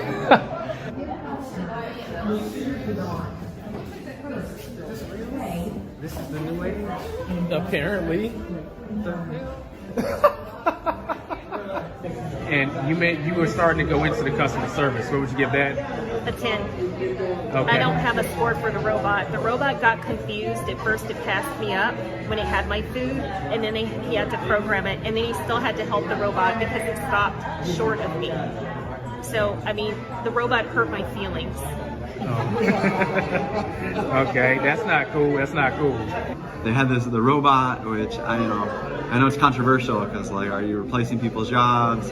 But honestly, it wasn't very efficient. I don't think they're really replacing anyone's job because I don't think it made things any more efficient. It was just very entertaining to watch, so I liked it. I'm gonna give it a 7. I guess they really try to aim for an automated service approach. I'm not a fan of the robot. I think the robot needs to go. Like they need to dump it around the side of the building. Don't like really the robot thing. So I'm gonna give them like a 5. So that's where my 7 come in because I had the. Wouldn't that go in the price category though? Go ahead. I'm gonna let you. All right, it's like, well, let's go into the price thing. So, like, what would you get the price on a scale of 1 to 10? 5, because I've had it at a cheaper price, and now it's like 3 or 4, maybe $3 or something more than what it was when I had it the first time. Okay. Did you pass that mic over the mic? No pun intended. All right. She remembered me from the last time I came in here, and I think she remembered you. So yeah, she's really great.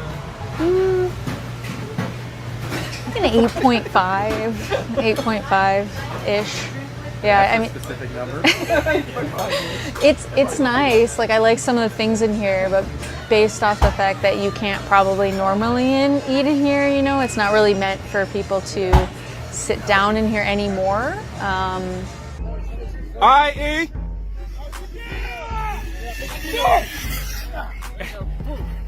Oh, that was fun. What's up, everyone? So, Veggie Outers, we're out here hiking. Y'all want to say hi? Join us next time. Yeah. Yeah, we just finished, so we'll look at getting something to eat. I'll catch you later. 30 miles. Yo, Smile, you're on camera.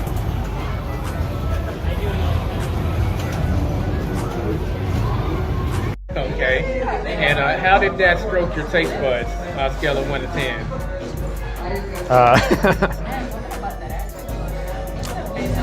I would say it's a 3. It was not worth the 1 hour wait. Okay. I'll put a pause real quick just so I can get some footage of it. I'll screenshot this later and use that as a picture. Okay. And let's continue on with the masquerade. Back, don't worry. That's okay. I'm sure he can't be any worse than David. Y'all just heard that.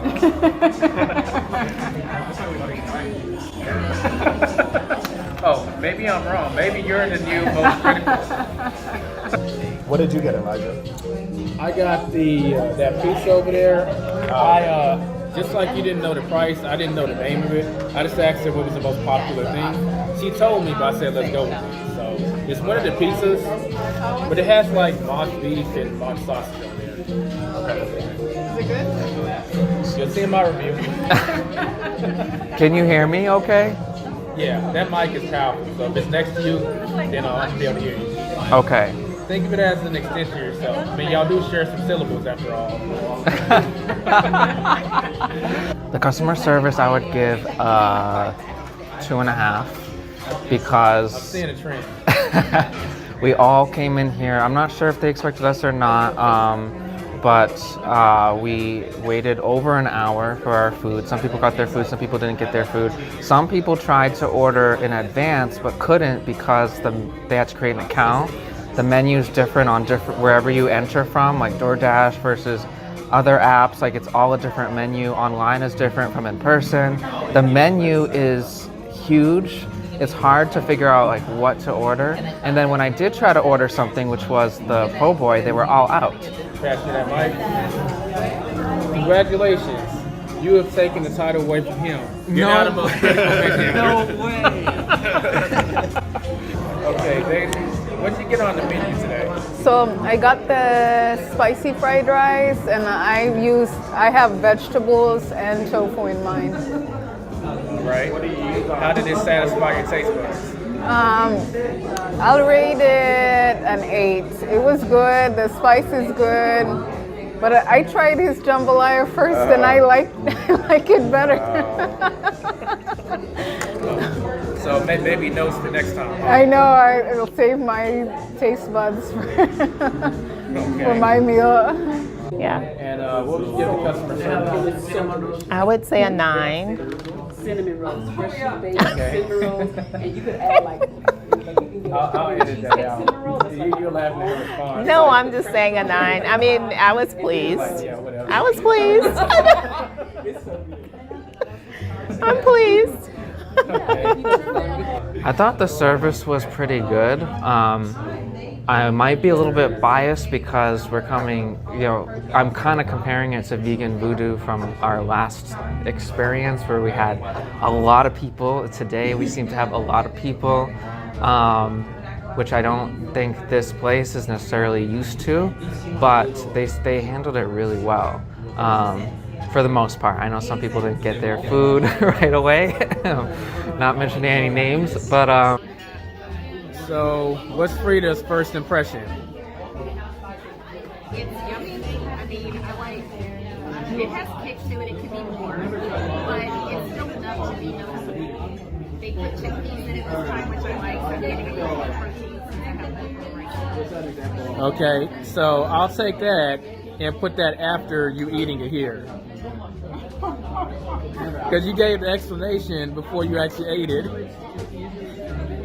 Because I had already tried the raw. Right. I think the customer service is really good here, and the workers are really nice, and they recognize people that come in often. So I really like that. Okay.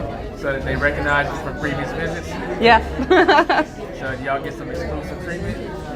I'd say so. Yeah. Like conversation. Yeah. Okay, that's good to know. Yeah. And the portion sizes are really big, so every time I leave here, I'm satisfied. Very full. Awesome. Y'all must have been on camera before already. He does music reviews. Okay, because I recognize your mannerisms and stuff, like when people get nervous. You didn't have that, so I'm like, you must be used to the camera. As a YouTuber myself, I noticed that stuff. Game recognizes game. Yeah, there you go. Game recognized game. You said it perfect. So, Mike, what did you get on the menu? I got the vegan drunken noodle. Okay, I think the plate speaks for itself. What number does it get? What number? Yeah, on a scale of 1 to 10 for the food. 10. I would give it a 10. Okay. Yeah. Did you have to say? When I was just gonna go over the other categories, I was thinking about all of them. I think it's all gonna be a 10. Atmosphere, price, and customer service. The fried veggie spring rolls. I think this is David's. And then I had the vegetable delight. Yeah, I think so too. I noticed you found an excuse to leave right when I sat here. No, it's actually a very good blend. Not doing the video? No, she's shy. She doesn't appear on camera either. even though she's one of the most chattiest people I know. She's shy. Really? Yeah. Well, it's different when you're on camera. All right. Pass that to which one of y'all are volunteering? Mike looked at first, so I'll go to him. So to answer your question, You looked at the mic. You walked into I it. can sit aside to the average.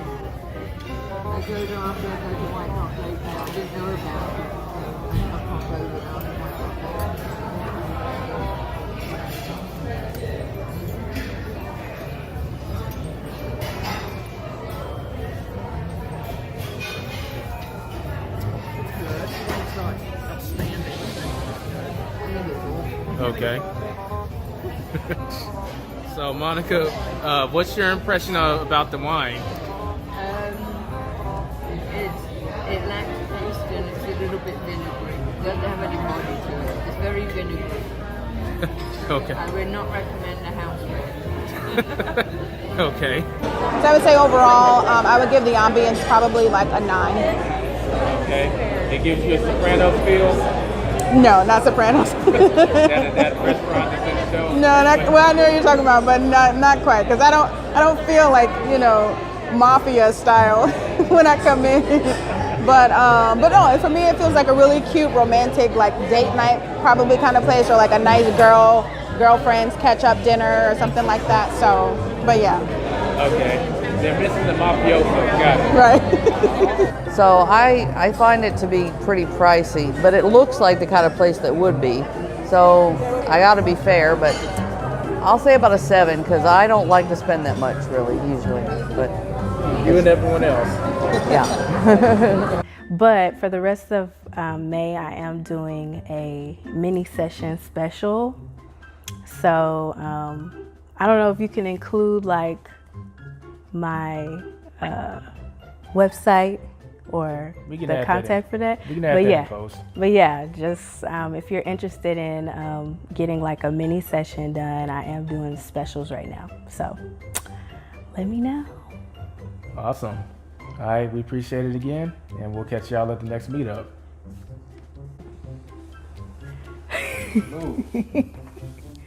That was smooth. I just knew we was gonna have a few takes.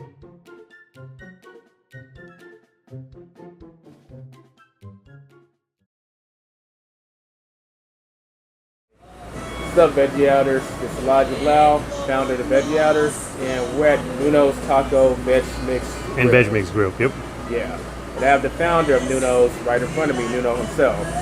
So I want to thank you for giving us this mini interview so we can find out more about the restaurant of Nuno's and how it got started. Good. So based on that, how did the restaurant Nuno's get started? So we started, my wife and I, we started at the farmer's market, Dallas Farmer's Market. Okay. We're coming up on our 5 years here. And at the farmer's market, we were there for about 6 months.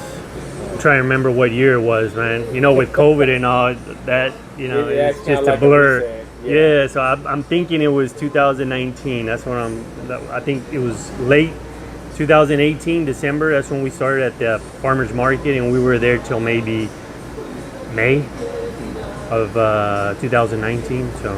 Gotcha. Okay. And when did you get this the physical location where you started? That was around July. I can't remember the exact date. I'm horrible with anniversaries and stuff like that, man. So I should have done my homework before before starting the interview. But yeah, it was July. I know I've got it on one of my notes or something here from like previous years that I've had to look into it. But yeah, so around July, that's when we opened the physical brick and mortar. Okay. And you're vegan personally, right? Yeah, I'm vegan. What inspired you to go plant-based or vegan? It was actually my pops. I think a lot of people know my parents. They're the owners of El Palote Panaderia. So my dad actually was the inspiration. He was vegan for a good solid maybe 2 years until I decided to join him. And my wife took maybe about another year until she went, full vegan as well. And my kids, we've got 3 kids. They're vegan. They're vegan from birth. So, and our dog as well. We have a German Shepherd. We've had him since he was a month old, and he's been vegan as well. Oh wow. Okay. Yeah, it's a family thing, so all of us. Interesting. Was it any different raising a vegan dog? I'm kind of curious. No, I wouldn't say it's different. It's just you buy the dog food, the kibble, and that's it. You know, you just get them. There's several brands out there to use. We use personally V-Dog. I think that's one of the better known ones. But no, he's about 75, 76 pounds, so he's a full-grown German Shepherd. Haven't had any issues, and he's about 6 years, human years old, so it's a good dog. Okay. No issues, yeah. Cool. So, what would you say inspired you to start doing this? So definitely from my family's background, they had owned restaurants, non-vegan restaurants before. We come from a line of bakers in Mexico as well. On my mom's side, that's the family trade. Okay. So I always grew up around either the kitchen, restaurant setting, baking. All that was part of my childhood. So I told myself whenever I was maybe in my late teens, I told myself I will never own a restaurant ever. I don't want it.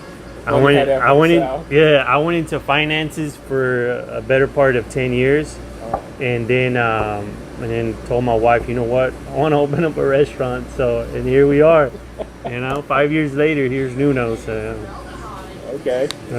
So what part, as you got older, finally took you over as far as wanting to start a restaurant? I think the fact that when I started out as vegan, there wasn't as many options out there. So it required a lot of creativity. It required a lot of made from scratch. Right. Now I think we're blessed that there are a lot of options. I mean, you can go anywhere and you'll find options. So, but back then, 13 years ago, sounds like a long time ago, but really isn't. There wasn't that many options.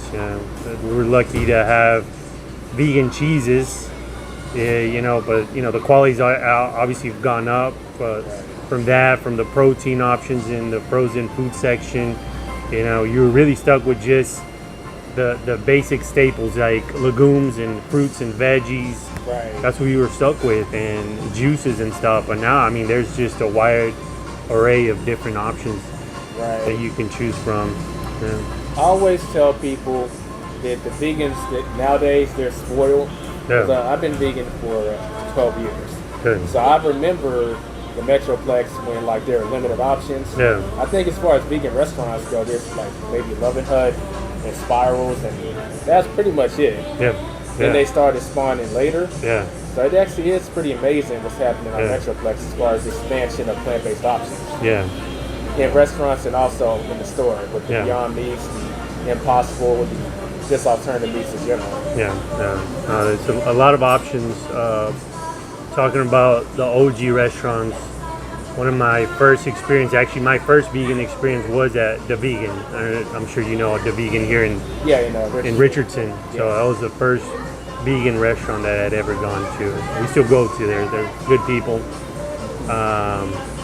The options were very limited to maybe 3 with The Vegan, Spiral, and Loving Hut. Yeah. And those options were those are literally 3 different cities.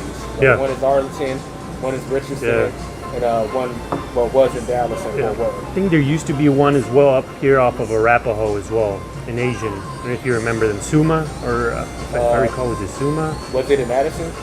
No, over here off of 75 in Arapahoe. It was Asian. It was an Asian buffet for lunch, and in the evenings they had an open menu. Oh, I don't think I had heard of that one. That was a really good spot. I forget the name though. They ended up, the owners retired, but it was a really good spot as well.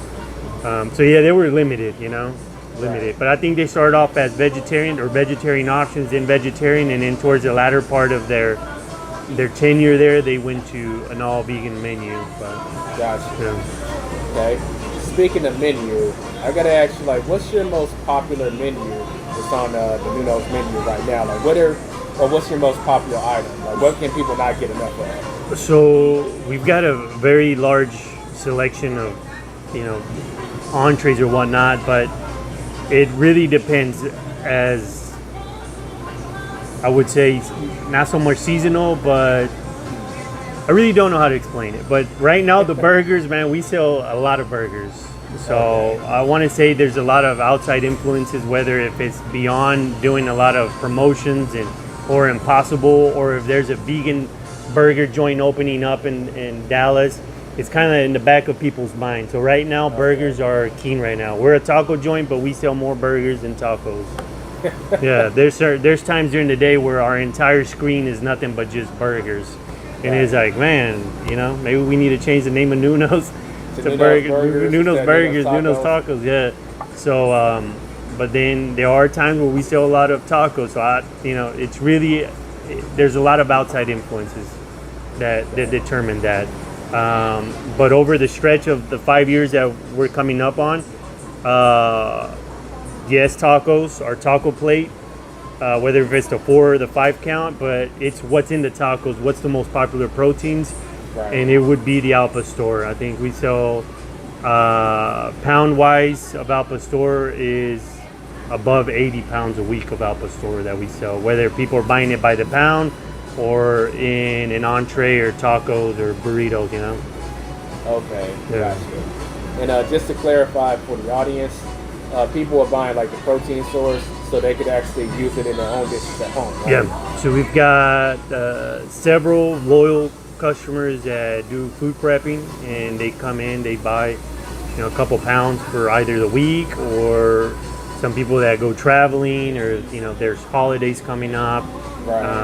They've got family that they're visiting from, they're going out of state, they take the proteins. Okay, so that's one of the unique things that Nuno's offers, because a lot of restaurants, they will just offer like the protein by the pound that people can buy and use in their own dishes. Yep. So I think it's been about a year now since we started offering the protein by the pound. When we first started off, obviously it's a growth thing. As we're growing, our kitchen's becoming more organized. We're finding better ways to make things. So initially, we did have a lot of people ask. There was a demand. Can we give protein? It's like, I can't do that, because if I sell you the protein, I won't have any for my dishes. So I had to choose whether do I become a vegan protein manufacturer or a restaurant. And it's like, I got to choose one or the other. But now we've become so efficient. We run a very efficient kitchen, very well organized, fine-tuned kitchen, that we're able to provide those proteins. There are times during the year where there's a shortage of certain ingredients that we use, and we have to limit those. But for the most part, I think we're doing really good. And as time goes by, it's going to be one of our main sales points for our customers, that they know they can get vegan proteins here. And we're soon, right now, all our proteins are hot. So you buy them hot.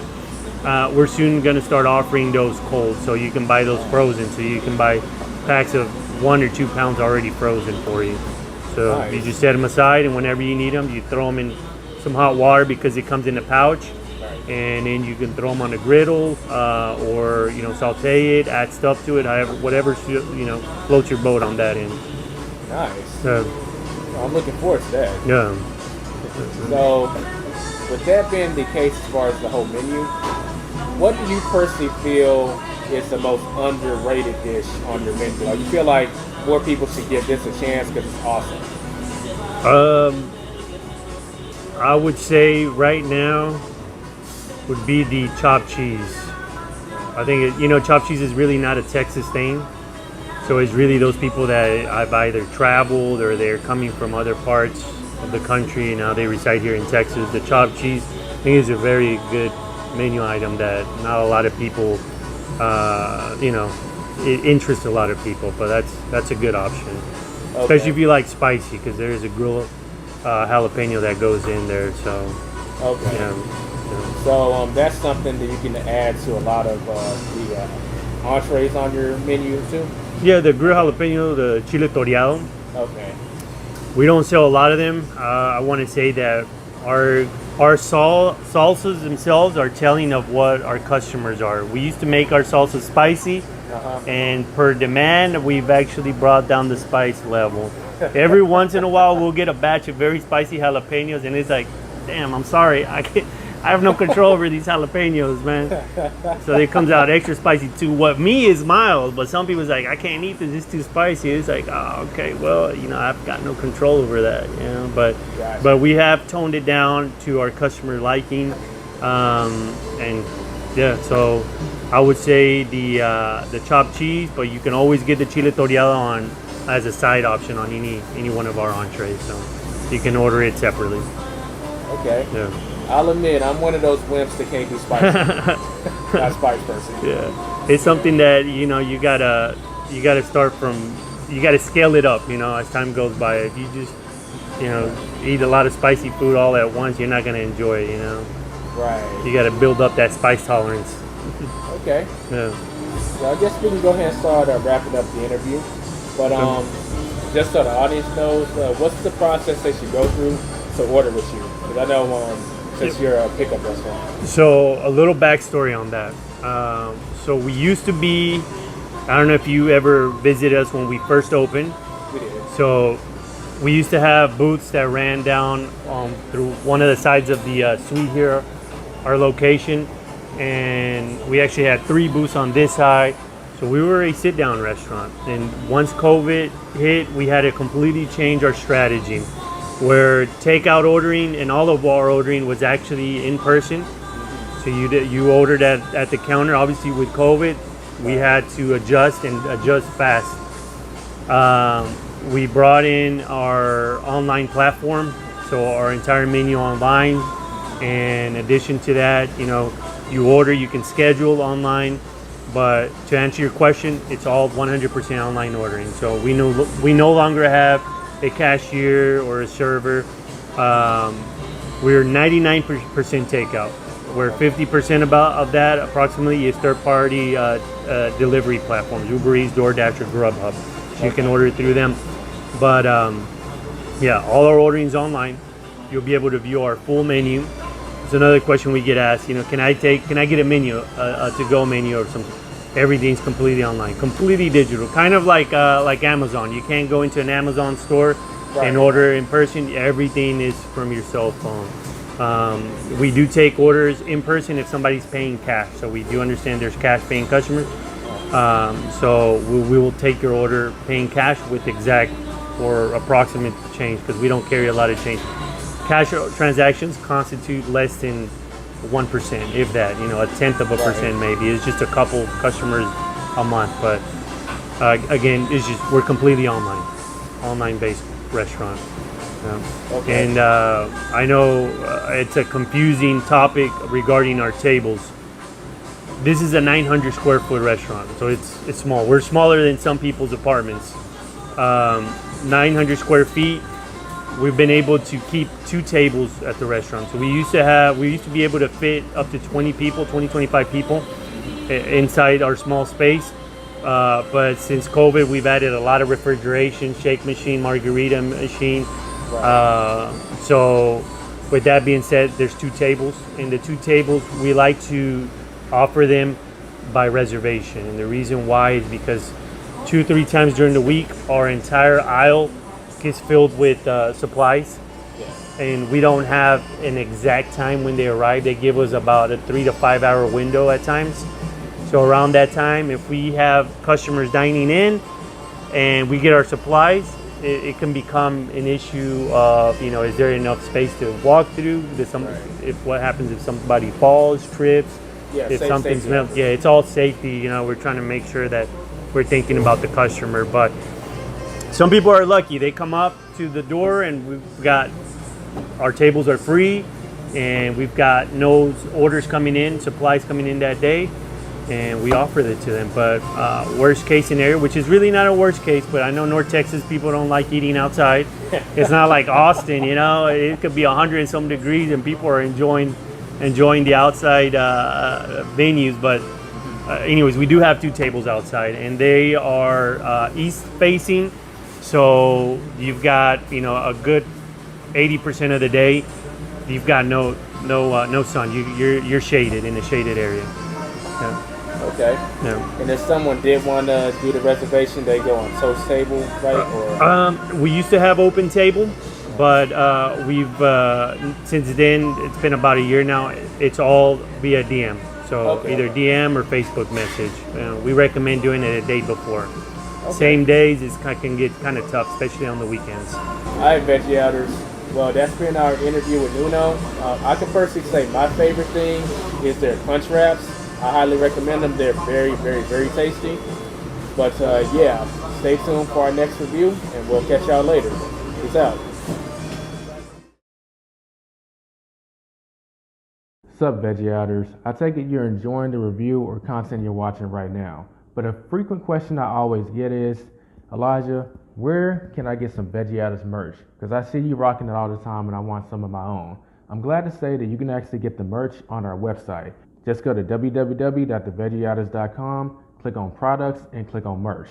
There you'll see a variety of shirts, hoodies, and tank tops that you can pick from. And we have 2 different designs on our merch that you can pick from. So if you want to help move the notion forward of convincing people that it's legal to be plant-based in all 50 states of America, go to www.theveggie-outers.com and get your merch today. Now, back to the video.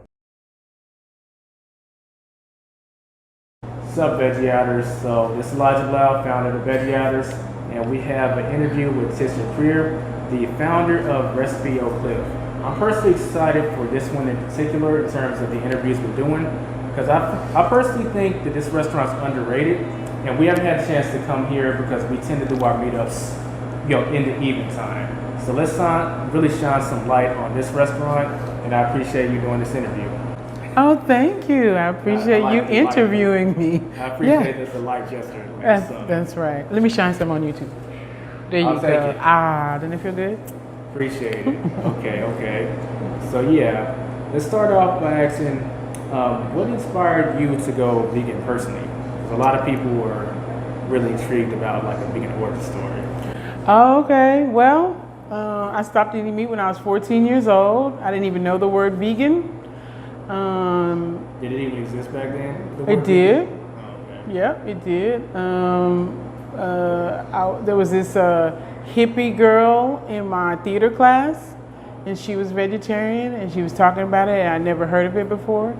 So when I went home, I kind of like had it was just like a divine something. And I decided to just kind of challenge myself to see if I could do it. Like, can I not eat meat? Because at the time, I couldn't even imagine the taste of my pancakes without bacon. You know, that combination with the bacon and the syrup, that was good. And so I just wanted to challenge myself. And so I did. And I just started growing and growing and growing in it. You know, my mother was really supportive and helped me translate things like greens and stuff, without the meat in it.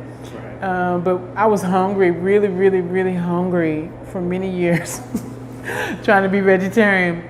I ate a lot of grilled cheese at that time, and then I used to eat this stuff back in the day. They used to have this thing called Nature Burger, and it was dehydrated vegetables and seeds, and you'd put hot water and boil it and then make a patty and fry it up. And that's when vegetarians then used to use a lot of more sprouts and a lot more fresh things. Then when I was 17, I moved to New York, and there before me was the entire world and their food.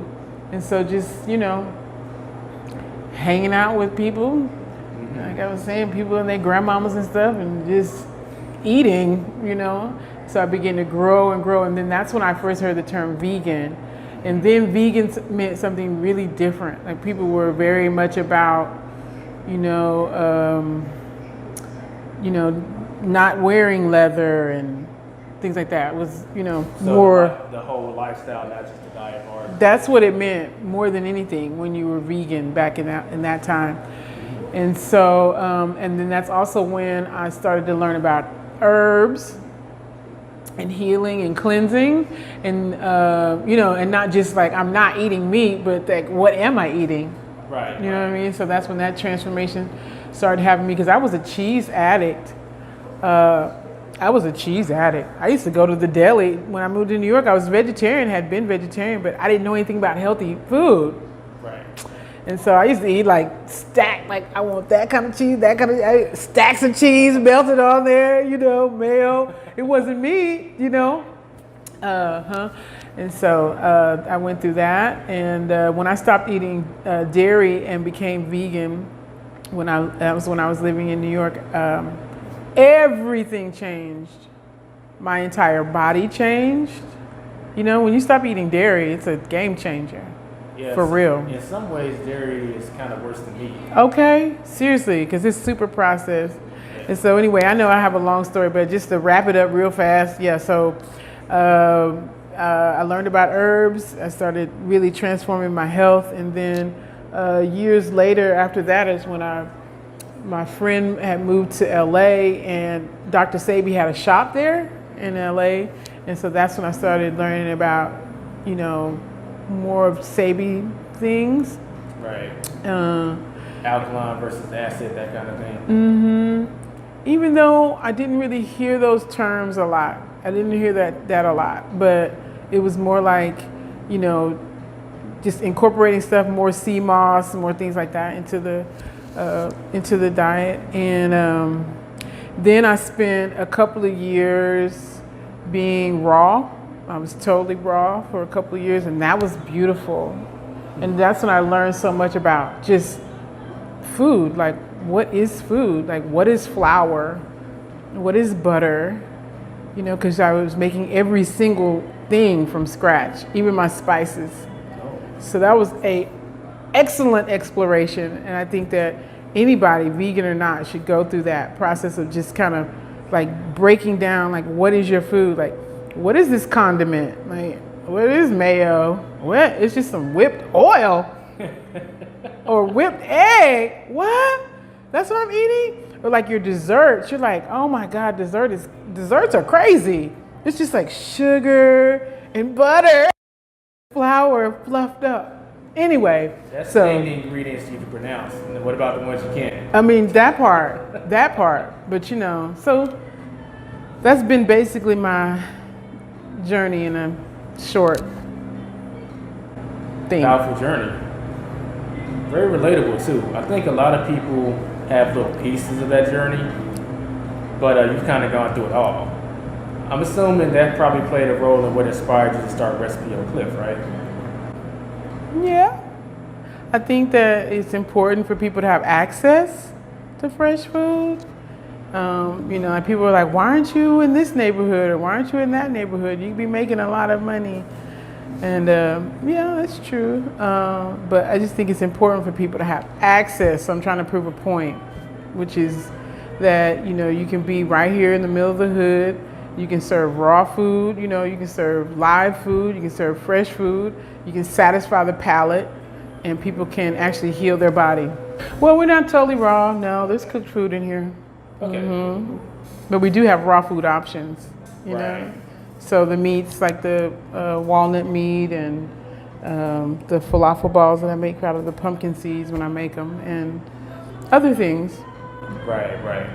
Well, I can say this, Veggie Outers, one thing that makes Recipe on Cliff unique is a lot of vegan restaurants pop up and it's vegan junk food. That has its place, don't get me wrong, but I really love to see more restaurants that offer the nutrition that we're missing in the standard American diet. So that's one thing that I personally think makes Recipe on Cliff a little unique. Thank you. Yeah. So a lot of people are wondering, what's your most popular item on your menu?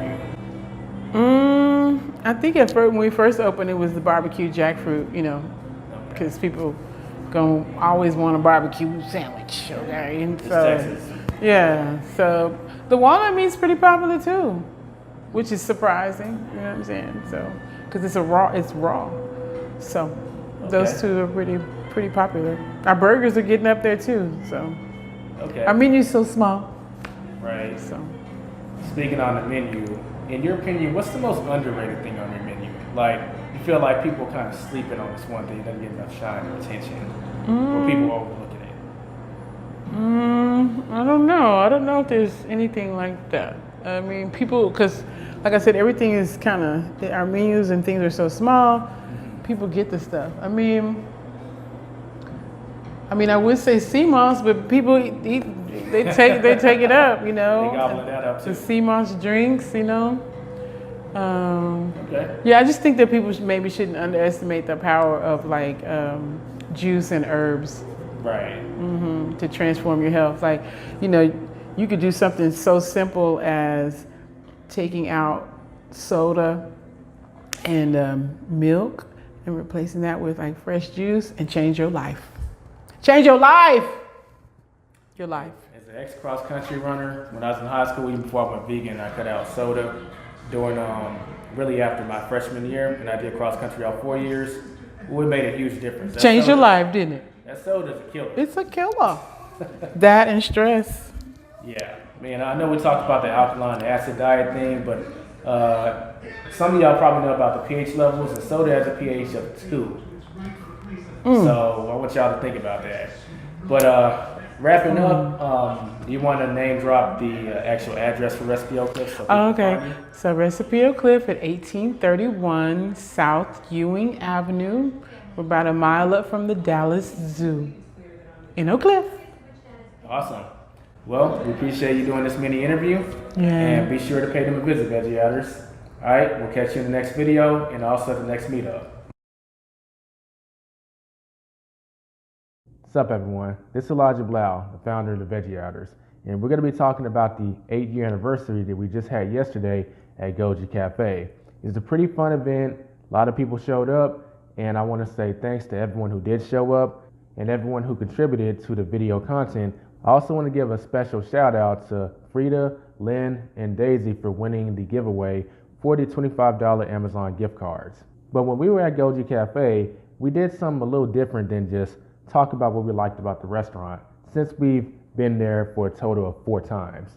Since this is our anniversary, I decided to ask everyone there exactly what do they like about the Veggie Outers and what do they want to see from the group in 2024, which is this year. Like, what do they want to see from us going forward? What do they want us to do differently? And we got some pretty interesting responses. So we're going to go ahead and play that footage of not only the responses, but also what are we doing right with the Veggie Outers. This is great feedback, and I want y'all to chime in the comment section with your own feedback. What do you like about the Veggie Outers, and what do you want to see from us in 2024? We'll take a look at trying to make it happen. With that being said, let's go ahead and roll that footage. Thanks for supporting us throughout all the years, and I look forward to a successful year in 2024.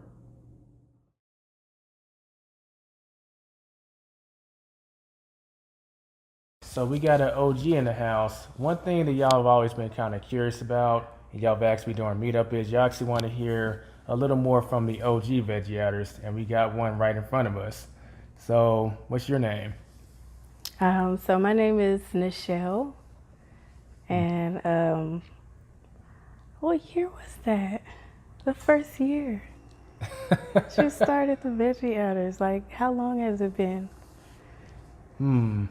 Well, I'm gonna put the exact year on the screen right now, cause I can't even recall. That's how long we've been around.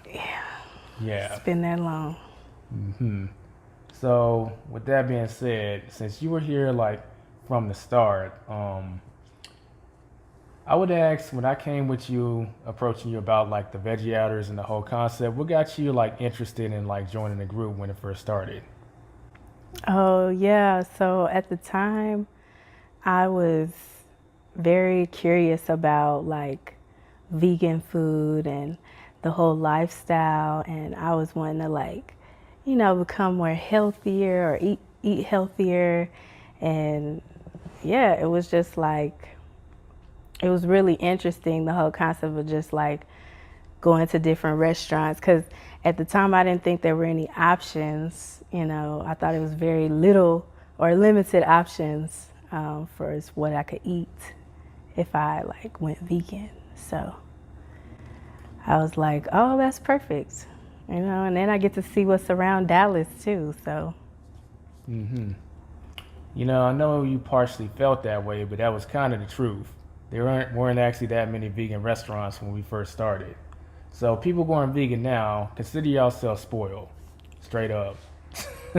Yeah, I remember it was like always a new one opening after you started the group. It was like, there's this new spot, because yeah, very limited. Yeah, so the Metroplex has come far, if I do say so myself. So overall, what do you actually like about the Veggie Outers? Um, well, I like that, that there's like this community and, we get a chance to like visit new restaurants around Dallas with vegan options. But I feel like, it's educational, things that I just didn't know. I appreciate that, like just learning about it, and it's just really, it's a fun way to learn about it and incorporate it in my lifestyle. So, David OG, you've been with the Veggie Outers since literally we first started. I gotta ask you, when I first approached you about the concept of the group, what made you want to get involved with it early on? I guess two different parts. One of them was definitely like I've never been like shy about trying new food. I've always like enjoyed trying new cuisines, So that part was really like enticing. But I think the most attractive part was that it was just like a group of friends, basically. So like when the group first started, like I knew almost everybody who was like interested in attending the group. So it was like a way to like continue those friendships or just have something to do outside of work. So it was, yeah. The primary reason, I guess, was just like the friendship aspect. And what do you like most about the Veggie Outers? I thought about this before. It's actually very specific. So the group, I think this was your idea, but the group has turned into like very beneficial for multiple people, right? Because for one, it brings visibility on like new restaurants that other people might not know about. It also builds like that camaraderie like between people, right? So it just gives people an excuse to get together and to meet like other people who are interested in the same thing. And also because of the way the group is set up with like the I forgot what it's called, but it's like where we vote on the restaurants and we give them a rating, right? Yeah. It's very similar to like a review page, but in this case, it's not really like one individual food critic giving a review. It's more like a collective group of people that are all deciding like if the restaurant is good or not, and then like providing their feedback. So the group itself has like a ton of benefits, I think, and that's one of the best parts.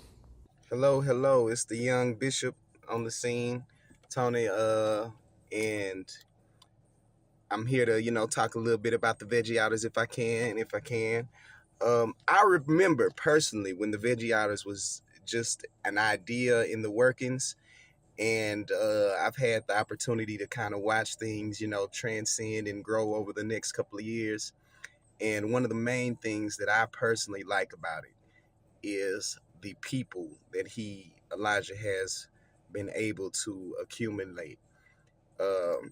They're all different, different ages, different walks of life, but every single person has something to offer to the group. And everybody's just so knowledgeable in, whatever it is that they're doing. Everybody is so, giving. Everybody is, real good with conversation. And Elijah has a knack for, attracting people who are just, genuinely good people. And that's one of the things that I personally enjoy about being in the Veggie Outers.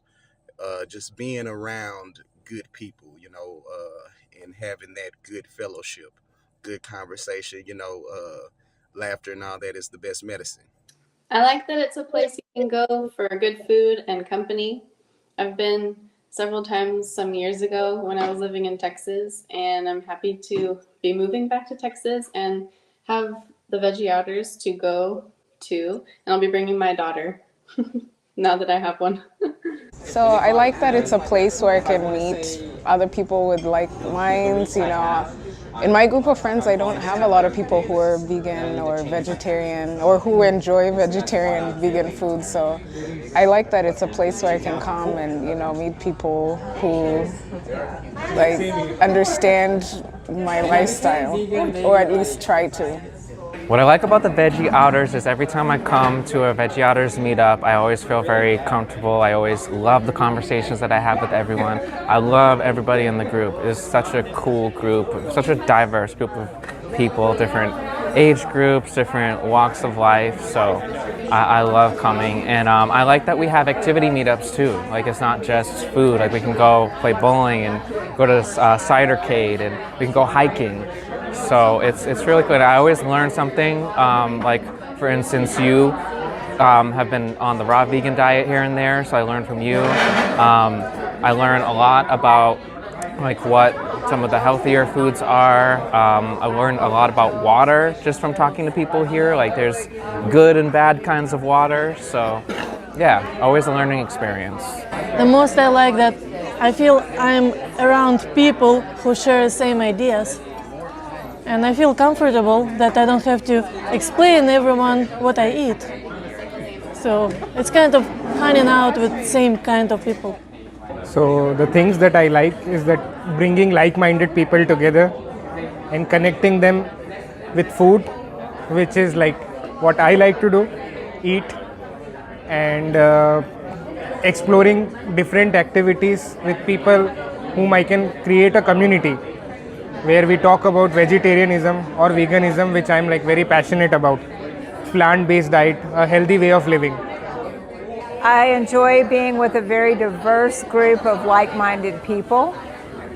You know, in our regular lives, we're around a lot of meat eaters, and it's nice to be with people who think and have the same values that I do. So I'm meeting this group for the first time, and I'm really liking this. We met a few people that we really connected with, and that we could talk about the things that we like. Like one of the things that we like with all the people on the same table is cooking, and we love talking about that. We love talking about the food that we like from this place where we've been before, and you know, talk about generally everything else that we don't get to talk about with our friends. So just like everyone said, like just the opportunity to meet a wide diversity of group of people who have different ideas and perspectives, not just related to food, but also related to life in general. I think it's great. I mean, Elijah, you really animated and getting lots of people to come out to events. You've got so many different events, and you've been consistent doing it over so many years and getting people to come out. I think that's what I like about it. Like there's always something kind of to look forward to. And then you got like merch going on as well. I mean, you're doing a lot of different things. So I like that. I think it's cool. Thanks. What do you like about the Veggie Outers? Well, this is my first time actually coming to an event. I've wanted to for a while, but I had a good time tonight. I've been to this restaurant, but I enjoyed making new friends. I like that we try a lot of different places and sometimes go back to some favorites. I like meeting new people and seeing people I already know and learning new things as I talk to people. And like tonight, I learned that Abuelita's hot chocolate doesn't have milk in it. I thought it did, but anyway, yeah. I like the, just to talk to people and try different restaurants. I've discovered some favorites that way. The camaraderie, got a common cause, and a lot of different people from all different walks of life that have that common cause. So it's really interesting conversations and always finding out different things from different people here. So I would say that one of the things that stood out to me the most from my very first meeting was that everyone was so friendly, so nice, so welcoming, so open. so engaging. They say vegans are a lot nicer than like meat eaters, and I feel like that's like kind of true because everyone's been really great. So I would say that's the best thing I like about so far about Veggie Outers. And then also some of the food places have been really great too. I like the fact that it's a big group, it's very inclusive. I've belonged to a variety of veggie or vegan organizations throughout the country over the years, and this is actually my favorite one because of the inclusivity and then how welcoming it is. And that's a badass merch. Just gonna say. Yeah. You know, gotta represent.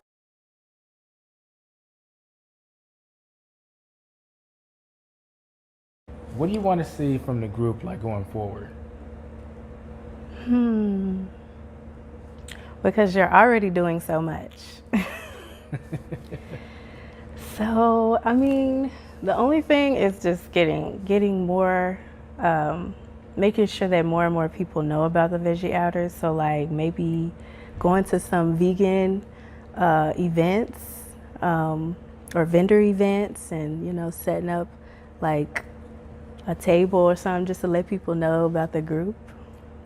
Okay, so picture a health and wellness event and you go there just to check things out. You would love to see like a booth dedicated to the Veggie Outers going on like a recruitment. Exactly. And I know you've since started a photography business, right? You want to tell us a little more about that? Yes, it's called Kingdom Creations Photography, and I do portrait photography, events. I love doing weddings and baby showers and stuff like that. But yeah, if you need portraits, headshots, I'm your girl. I don't know if you can include like my website or the contact for that. We can add that in post. But yeah, just if you're interested in getting like a mini session done, I am doing specials right now. So let me know.